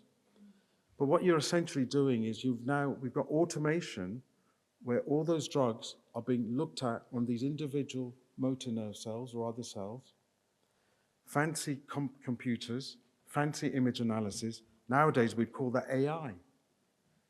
Can't go anywhere without hearing about AI. Now, did you know that AI is old news here in Edinburgh?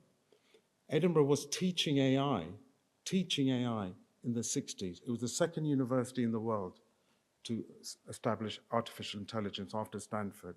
Who would have known? All right? So that's what this is. So if you follow the logic, imagine as a result of doing all of this, we've now identified 1, 2, 3, 4 drugs that in the automated system using AI, they look like they could be effective. So what do you next need to do? Sidney Brenner told us, you need to test that in people. That's called a trial. How do you do that? So this is the point. We need to be imaginative here as well. Just as we're imaginative in how we're discovering drugs, we need to think again how we test drugs in clinical trials. We need to be smarter, more efficient, faster. So because imagine if you had these 4 drugs, if we did it conventionally, each drug will take 4 to 5 years to test. Take a year to raise the money, take a year to build the team, take 2 to 3 years to run the trial, take another year to do the data log, get the results. It'll be 5, 6 years. It won't work because most drug trials don't work. But remember, we had 4, so we do it times 4. That's bloody 25 years. I'm retired, long gone, and we're nowhere. There's got to be a better way, and there is. It's called innovation in trials. It's called platform trials. It's called MND Smart. It's called Stampede, if any, for prostate cancer. It's called recovery. It's called innovation. It's called common sense. Testing multiple drugs at the same time in different people. Because the tragedy is today, less than 5% of people with this disease, motor neuron disease, are in a clinical trial. So that means 95 people out of 100 for a terminal condition are not even offered an opportunity to participate in trials. That's absurd. If I was a cancer doctor and standing here and saying 95% of patients who I see with lung cancer never get close to a clinical trial, I suspect the GMC will be ringing me up. So, where I've got to is, this is where we are, but I told you at the beginning that to do this properly, you've got to do it working with people who live with this condition. So that allows me to hand over to Bruce. Thank you, Bruce.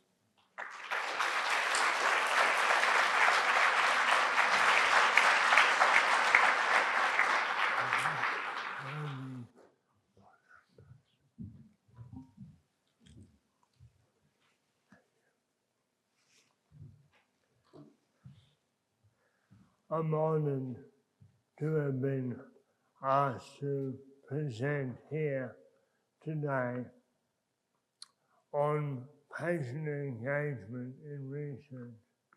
I'm very privileged to have met Euan a couple of times during my pathway in this disease.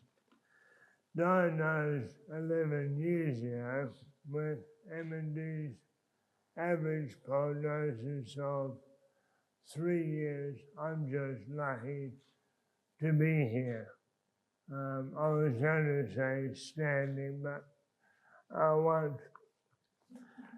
Our patient advisory groups is the heart of what I'm going to speak about, or to use another acronym, PAGs. They have many, many names, but the concept is the same, bringing benefit to research from a patient's perspective. Over the past 20 years, there has been a fundamental shift toward collaborative research with patients as active partners. Before this, we've just been subject, data points, case studies. The expertise of the researchers and academics was not in doubt, but the patient's lived experience was often sidelined. PAGs have changed this. To be clear, PAGs are not a DEI exercise or some PR stunt. They bring a unique perspective that researchers normally can't replicate. We live with our conditions, understand the nuances, the challenges and the struggles often missed in a clinical setting. We know the outcomes that mean the most and the questions we want answered. In that sense, we are the experts of our disease. A member of our global MD community said about 10 years ago, nothing about us without us, and PAGs are a step in that direction. This is working well. Although my rarer form of MD has only affected my legs and my voice, can you tell? 96% of people with MD, or another acronym, PALS, face a much harsher reality. As you've heard, the average life expectancy is short, with progressive loss of many physical functions at varying speeds. Time is such a major factor in all PALS lives. Historically, our community has been frustrated by the lack of research success. There still has only been one drug license for general use, as Siddharthan said, over 30 years ago. Many research efforts were seen as competing or on competing paths or parallel paths, and they were often trying to reinvent the wheel. The rise of inclusive interaction between PALS researchers and pharma over the past 10 years in MD specifically has fostered a culture of patient-centered research.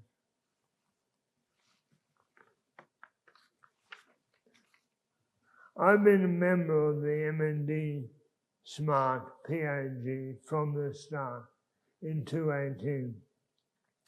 And the research team has engaged with us to ensure relevance by addressing issues that matter most to PALS.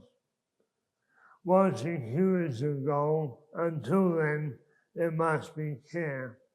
So any therapies that alleviate or slow progress of daily symptoms and improve our quality of life are extremely important. The challenges of participating in research were understood by the PAG, and we conveyed this to the team, assisting in refining the study design and methodology. We contributed to the trial protocol, suggesting simplified procedures, reduced clinical visits, or the use of remote participation. The researchers got PAG input on other potential barriers, such as problems swallowing or traveling, ensuring that the study's design was as inclusive as possible to avoid being too burdensome for PALS and thereby avoiding lower recruitment and higher dropout rates. Our PAG was involved in drafting the words used in all patient-facing materials, ensuring clear, concise, and easy to understand communication. We also provided input on ethical aspects through our insight into potential risks and issues. Additionally, we have been involved in various regulatory and grant submissions. Our PAG includes patient advocates. So through introducing innovative changes and actively engaging with our community, we have been able to not only promote MND Smart to a wider audience, but also ensure the greater decentralization was a factor for the research team in evolving the design. Finally, we've been able to share news on the progress and results with the MND community by helping translate results into layman's language. With the team, we created video messages to inform both participants and the wider community of progress with the trial. We've also been able to co-author articles with the team for professional community reading. This interaction, including patients being active in scientific conferences such as this and trial design, promotes a collaboration and mutual respect, in turn leading to a rise of innovative and more relevant, impactful trials. As I said, time is our greatest enemy in MND. So innovation in trial design, increased participation beyond the 5% that Siddharthan has mentioned, allowing the widest class of participants through the innovation of design with MND Smart and improving the trial's power as a result is all very well received.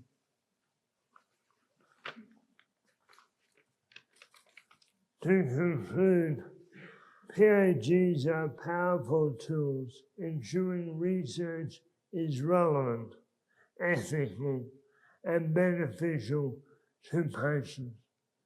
Innovative designs such as MND Smart enable faster progress, switching where a trial drug is ineffective, and wider access to participants. I would want to personally thank the MacDonald family for making MND Smart possible. It has provided a new, strong ray of hope in what can be a pretty dark world. My PAG colleague, Steve Barrett, described this as a life jacket that prevents us from emotionally drowning. We all need that hope to improve our quality of life. Thank you.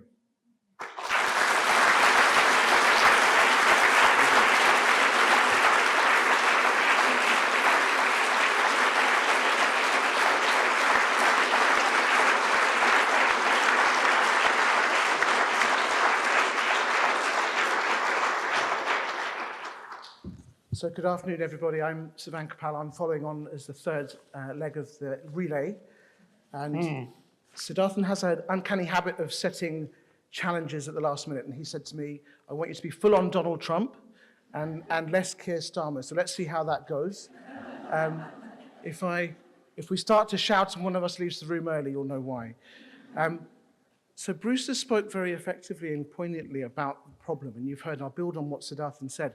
It's a very straightforward problem, and Donald was discussing with me in the interval. We need new treatments, and we need them quickly. We need new treatments that will slow, stop, or reverse motor neuron disease. And there isn't a shortage of people living with MND who want to participate in clinical trials. So why is there this bottleneck? Why aren't we getting drugs through? You've heard from Siddharthan that there are many drugs coming through the discovery platforms, very sophisticated drug discovery. We have people who want to take part in trials, but no treatments. So you heard that the traditional two-arm model is somewhat broken. If we test an active drug against a dummy drug, by the time we thought about what drug we're going to test, the team have written a protocol, we've gone to the regulators, we've got the regulatory approvals, then you have to set up the sites, you have to recruit the participants, collect the data, clean the data, the statisticians then analyze the data. All of that takes 4 to 5 years. And you heard from Siddharthan, if we test 4 drugs in this way, it's the best part of 2 decades. And so the multi-arm, multi-stage adaptive trial design is something that we've adopted for MND SMART, the Motor Neuron Disease Systematic Multi-Arm Randomization Trial. Here we're testing multiple interventions, multiple compounds simultaneously against the dummy arm. We're looking at all of the data as it comes through in real time about whether functioning is improving or not, and we're making decisions about whether a drug should stop or continue. It's also a really flexible platform in that when new drugs come through the lab, we can say, right, we'll write the protocol and introduce it efficiently and quickly. There's an analogy about a football stadium being built for each drug each time. Here we retain the stadium for each game that comes through.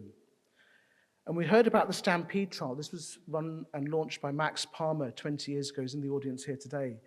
This is a trial for prostate cancer. It was the first multi-arm, multi-stage trial for a disease that's devastating in cancer.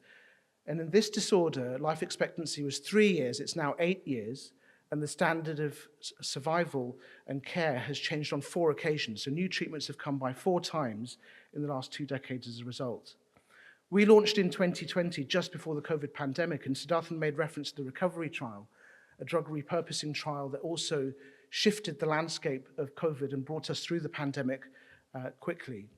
So this approach of testing multiple arms simultaneously at the same time against a dummy drug isn't just efficient in terms of the number of participants required, it's efficient in terms of the cost, it's efficient in terms of participant burden, it's efficient in terms of time. And the approach that we've taken has now been templated by a number of other brain disorders as well. So the ACT-PD trial for Parkinson's launched just a few weeks ago. They've now randomized their first participants. The Octopus trial for MS has been running for some time. And the soon-to-launch AD SMART trial for Alzheimer's will be launching next year. And you heard about team science from Siddharthan, the importance of having multiple disciplines working together to crack this problem. So we have our team, MND SMART, of over 150 people across the country, experts in discovery science.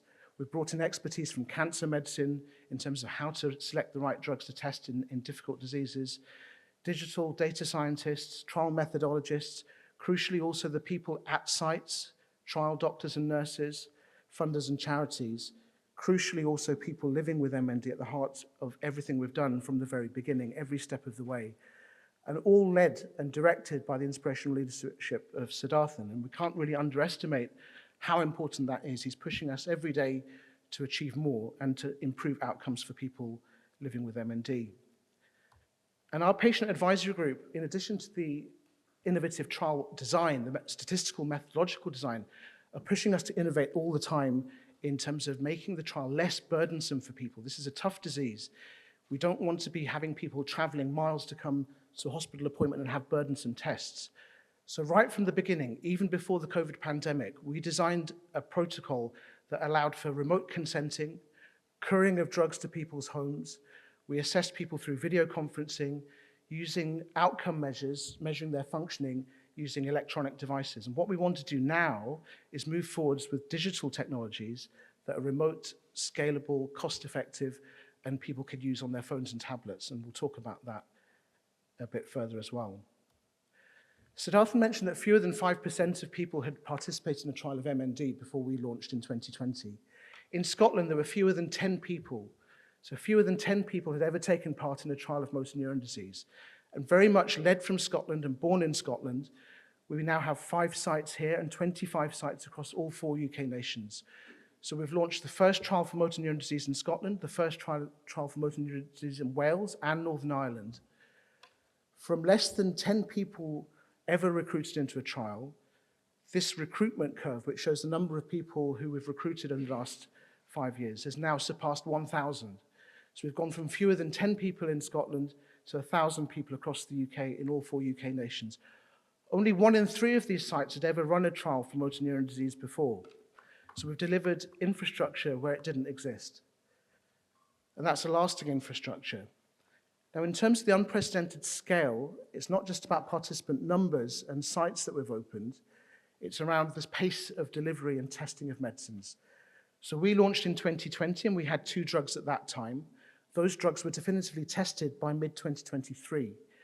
So we'd already identified that those drugs were ineffective and it was the right decision to stop. We achieved that in half the time it would have taken if we tested those drugs one after the other in the way that you heard Siddharthan mention. So that was important, but it's also important then once you've identified that result to report it to the community. There have been many criticisms before about trials being delayed in their reporting. We managed to report on the results within a few months of the study closing, and as Bruce mentioned, working together with people living with MND as part of the authorship of that output.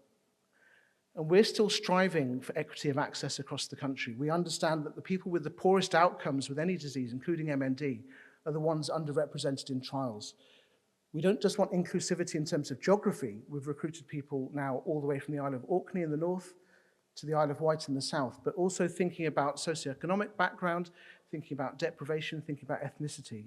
So we have many more sites opening over the next years, and we plan to launch globally as well. So here we are in terms of our timeline now in 2025. We launched in 2020. We started with 2 medicines that were repurposed with really compelling evidence from the lab screens that these should go through to have the definitive test in people. Because we had the infrastructure up and running, we managed to launch our 3rd drug in the spring of 2023, a drug called amantadine, again through compelling evidence from some of the laboratory screens that you heard about. And our 4th drug launched in the spring of this year. So we've moved at pace because of the infrastructure that we've built and because of the flexible dynamic platform. The future very much is to bring in new medicines. There's a whole pipeline that we need to bring through. And also to think about how medicines can work together in combination. This is an approach that has been very effective in cancer medicine.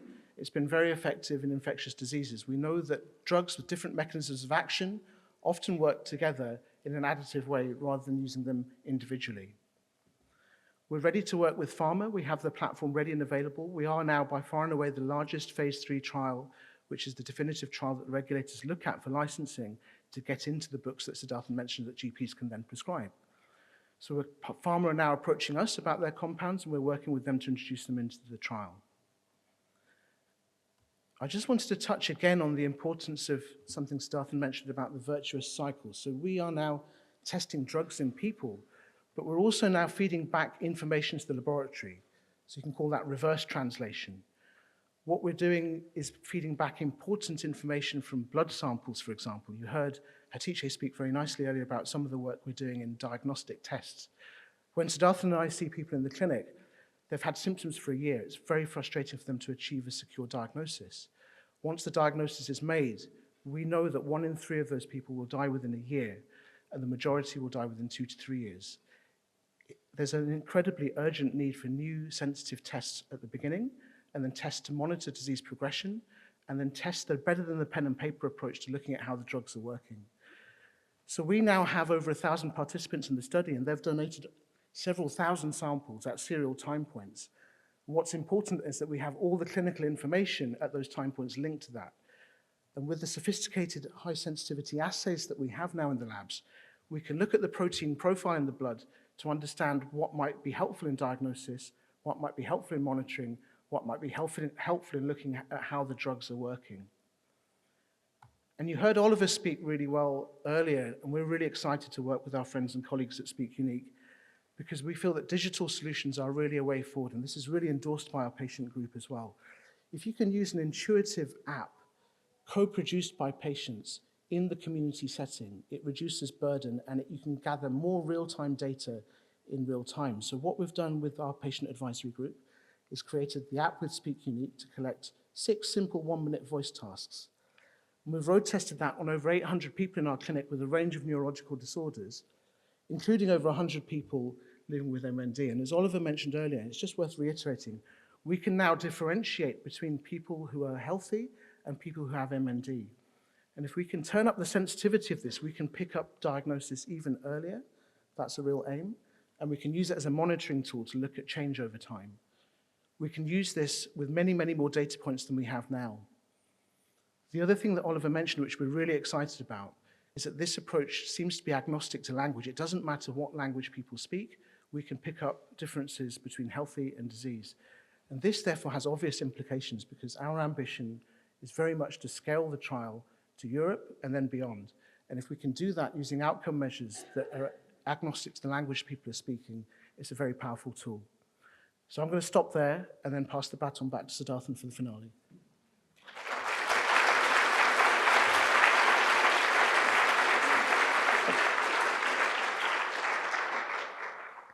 Thank you very much, Savanka, and to you, Bruce, particularly. I did say I was the warm-up act. I think Bruce confirmed that. That was fantastic. Thank you. So I'm just going to say a few things now in terms of looking ahead and where might we go. A key element of progress is partnerships. If we're going to crack this condition, you have to work in partnership.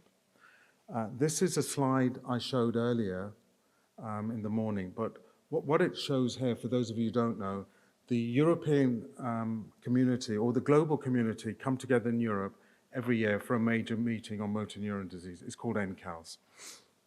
The idea that they would bring that meeting to Edinburgh 10, 15 years ago would have been fanciful. Okay? It's like the Olympics, right, for the field. But in 2022, summer, June, NCALS came to Edinburgh, came to Scotland, and 650 people. And that's the picture in front of McEwan Hall. And you can see Euan there in the middle.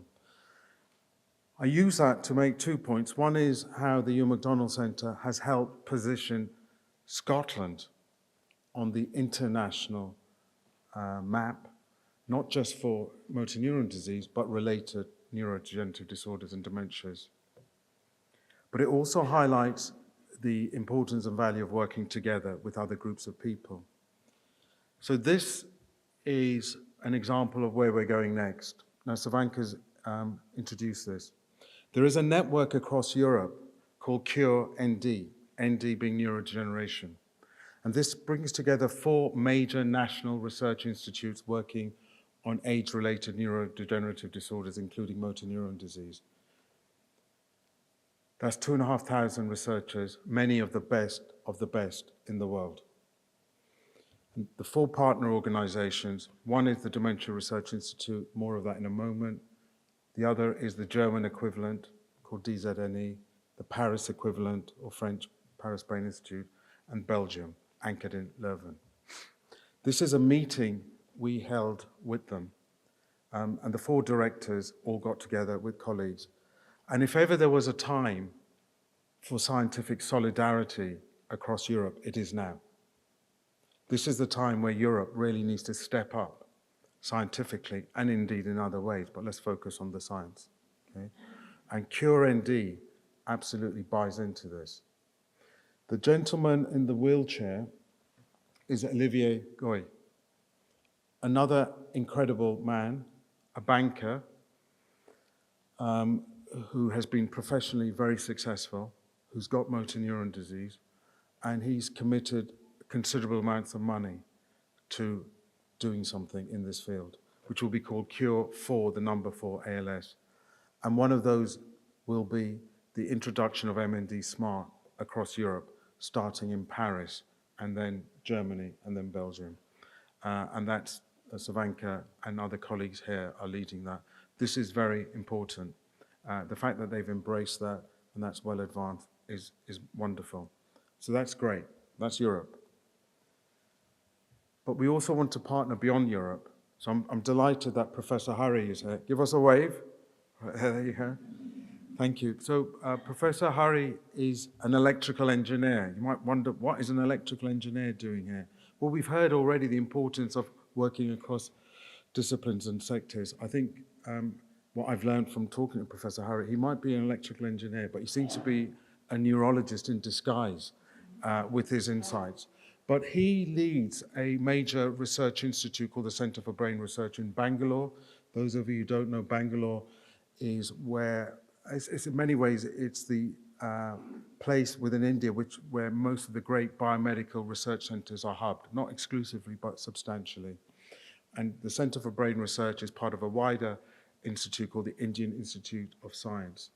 So the UK Dementia Research Institute has formed a strategic partnership with the Centre for Brain Research to establish a biomarker facility using the blood-based biomarker, the digital, for India. Because of the scale of India, we could get things done even faster. And one of them absolutely is around neurodegenerative disorders and trials. I want to tell you about the UK Dementia Research Institute and the connection with the Euan MacDonald Centre. Now, many of you won't know what the UK Dementia Research Institute is. And in a nutshell, this is a national MRC institute, and there are 5. The one that you may know of is called the CRIC. The other one is the one in Cambridge. That is called the Lab for Molecular Biology. Many people will know that because that's where DNA was identified or discovered, and another 13 Nobel Prizes. So one of the other 5 is this one. I have the privilege of now leading this. And the reason I highlight this is because you've got 1,000 researchers, many of the best brains in the world, with all the accolades that you can see, working on neurodegenerative disorders and dementias, and there's a lot of common underlying biology here. So insights in one condition are relevant to another, and vice versa. And we're anchored across 7 of the UK leading universities, 4 of the global top 10. So that would include Oxford, Cambridge, UCL, and Imperial, and of course, Edinburgh. But within the institute, there are a vast number of dedicated programs on motor neuron disease. So I want to share this with you because there is a lot going on. And we directly, indirectly, and by we, I mean Scotland, I mean Edinburgh, I mean Euan MacDonald Centre, are part of that. You can even see our friend here, Bhuvanesh, at the bottom left. There he is next to my mother, and next to my wife. Then Chris Shaw, where's Chris? Chris, are you here? No, Chris is here, but he's escaped. We'll have words with him later because he'll be at dinner. Chris Shaw is a brilliant man, and he's actually one of the reasons I'm in motor neuron disease. He was at that meeting in 2007, and Chris founded a company called Aviado Bio, which is now a substantial gene therapy company. And of course, you've got Bruce here. This is the literature and the branding that we use internationally. So you can see how colleagues in this room who come about from the centre are being profiled elsewhere.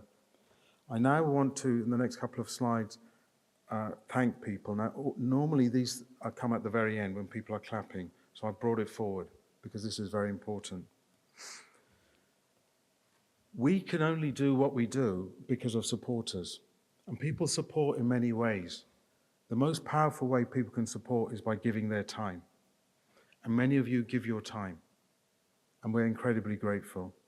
Then people also give in other ways, indirect and direct. I mean, I'm afraid in the end, it is about money. You've got to follow the money. The work we do is not cheap, but it's a bargain compared to the burden of the problems. And if you get it right, the returns, financial as well as human and emotional, will be spectacular. These are some of our anchor partners over the years who we hope and continue will work with us. There are many people who allow me and others to stand here today, and what you might call the unsung heroes. Many, many. These are just some, and all of them and many of them are here today. So I want to acknowledge and thank you on behalf of myself personally. Many of you have worked with me or put up with me for a long time. I also want to just point out a couple of people. One of this chap here who looks terribly young, David Story. David, where are you? You're here. So I want to thank you, David, because David, you had the courage, and it was courage, to take a risk. And when I decided I was coming to Edinburgh, you came up before anybody. which was 2009 May. So you left a job, a secure job, in that university you might have heard of called Cambridge, to come up to Edinburgh. And I remember you driving off in the van, a rather rickety van, full of stuff. But tribute to you to have taken the plunge and taken the risk. It's not been a bad ride, David, and we're not done yet. And then there are many others here. So thank you all. And here are just some of the things that people do, but there are many, many things that people who are acknowledged here and aren't acknowledged do that allow all of us to be here today, all of us to talk with promise and hope about the future. You are as important as all the other researchers. It's only together that we can do this. So on behalf of me and all of you, thank you very much.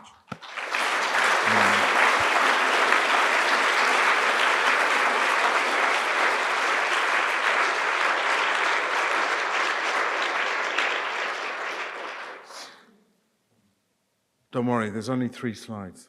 Okay? This is an important slide because it's all about the people. And who are the people? It's about who's coming. And I think we can say confidently that Euan's legacy is in very safe hands, largely because it's not my hands. There are many people here. There are many people who aren't here. I just use this to convey and illustrate the numbers of people who have come through, who in some way have been touched, influenced by Euan and the Euan MacDonald Centre. And some of them will, I hope all of them, will go on to do great things. And we just need one of them to do something spectacular. It will happen. So these are the people. You'll remember this slide at the very beginning. So the next phase of the centre has to be to push on and to connect and triangulate the best science and technology with these incredible national assets, cohorts like CARE-MND, and bring together interventions, drug interventions and trials. If you keep doing that, you will change outcomes.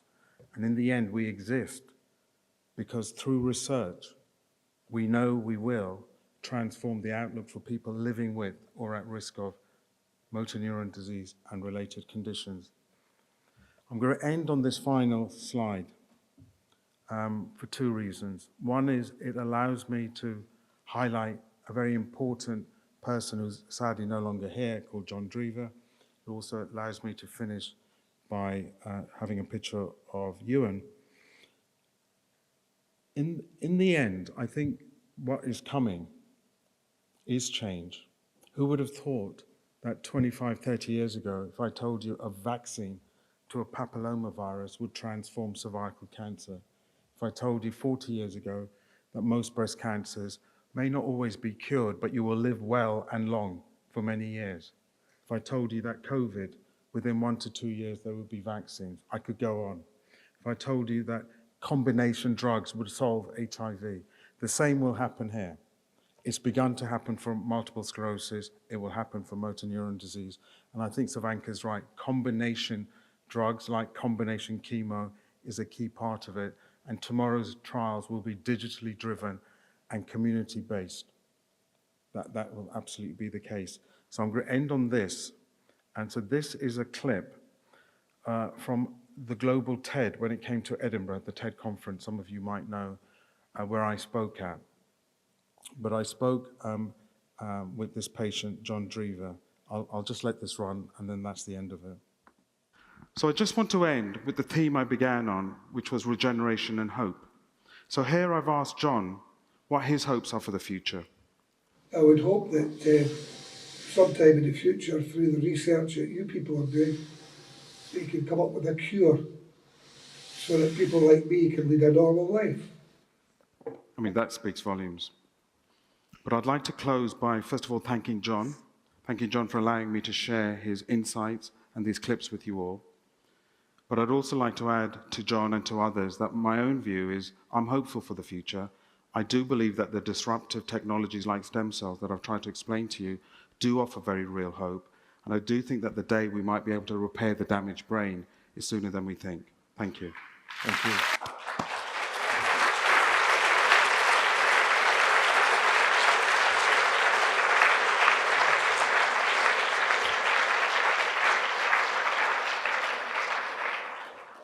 Thank you very much. Before we go to questions, I just want to congratulate our three speakers, particularly you, Bruce, for bringing the science to life. That was incredibly powerful. What I've heard today is not just the importance of team science, but the importance of partnerships. Very importantly, I think we've heard about optimism and hope, which is incredibly important. And certainly from that initial start, from the start of the Euan MacDonald Centre, congratulations on the way that you have leveraged funding and brought people together and communities together to drive this research forward. It's absolutely an incredible story. I'm going to open it up for questions now. I do think, Siddharthan, you looked a lot younger in that TED. With Edinburgh certainly aged you quite substantially. It's so much older than me. Any questions for the panel?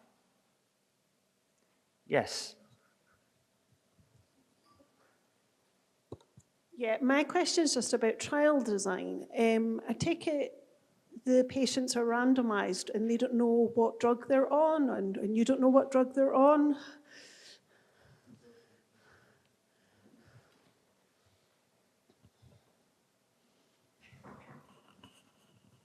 Yeah, thanks for that. So, yeah, the MND SMART trial is certainly a randomized trial, double-blind randomized trial, yeah. And afterwards, do you find out what drug you were on, or Yes, we offer that option for people, for the information to be fed back. And has anybody been frustrated that they've been on the placebo? Have you had to deal with that as a fallout, or not at all? Yeah, no, that's a really good question, and that's something we've discussed a lot with our patient advisory group. So, Bruce, I don't know if you wanted to comment on placebo in trials.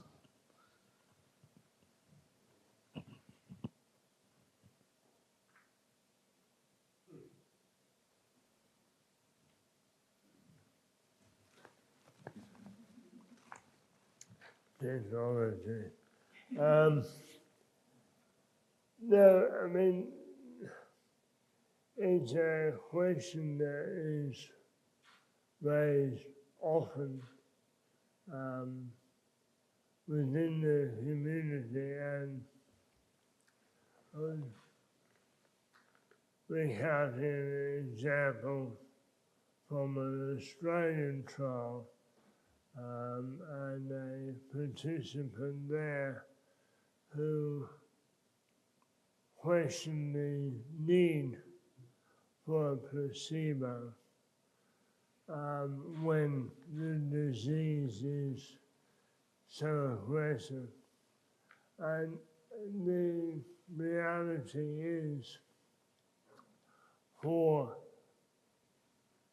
the basis of the trial to be successful and for regulatory approval in turn, it is a necessary process. There have been, I think, some movements in a virtual control.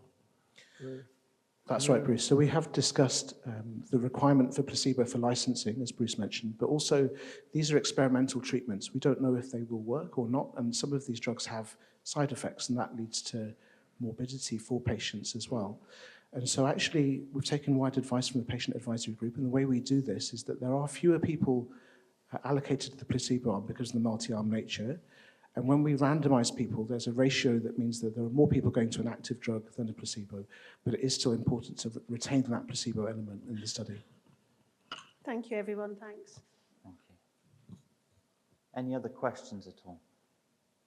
Yes, we have a question. Hi, I was just wanting to ask, is any closer in Torfison being accessed for people with SOD1? So the question was around Torfison, which is a drug that has shown some evidence for the genetic subtype of motor neuron disease. And many people in the room will know that that's the one drug that has shown some benefit in life expectancy in a group of people. So the MHRA, the regulators, have looked at that and recently, and the approvals process is going through NICE in England and the Scottish Medicines Agency in Scotland.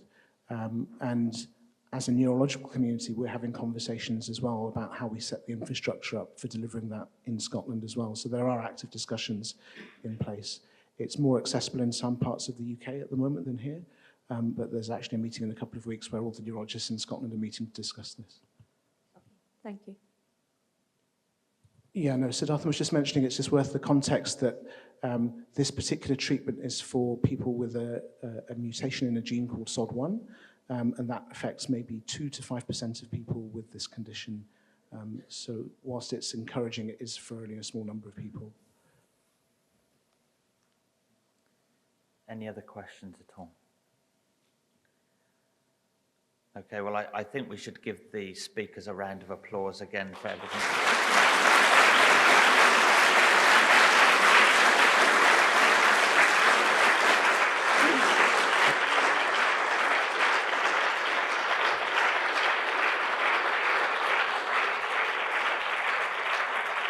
And thank you to all the speakers today and for the final speakers, but also to everybody in the room who's doing so much to give us hope and optimism for the future. Thank you very much and safe home. There's a wine. Sorry. No, you. So, my father here would just. My son, please sit down. All right.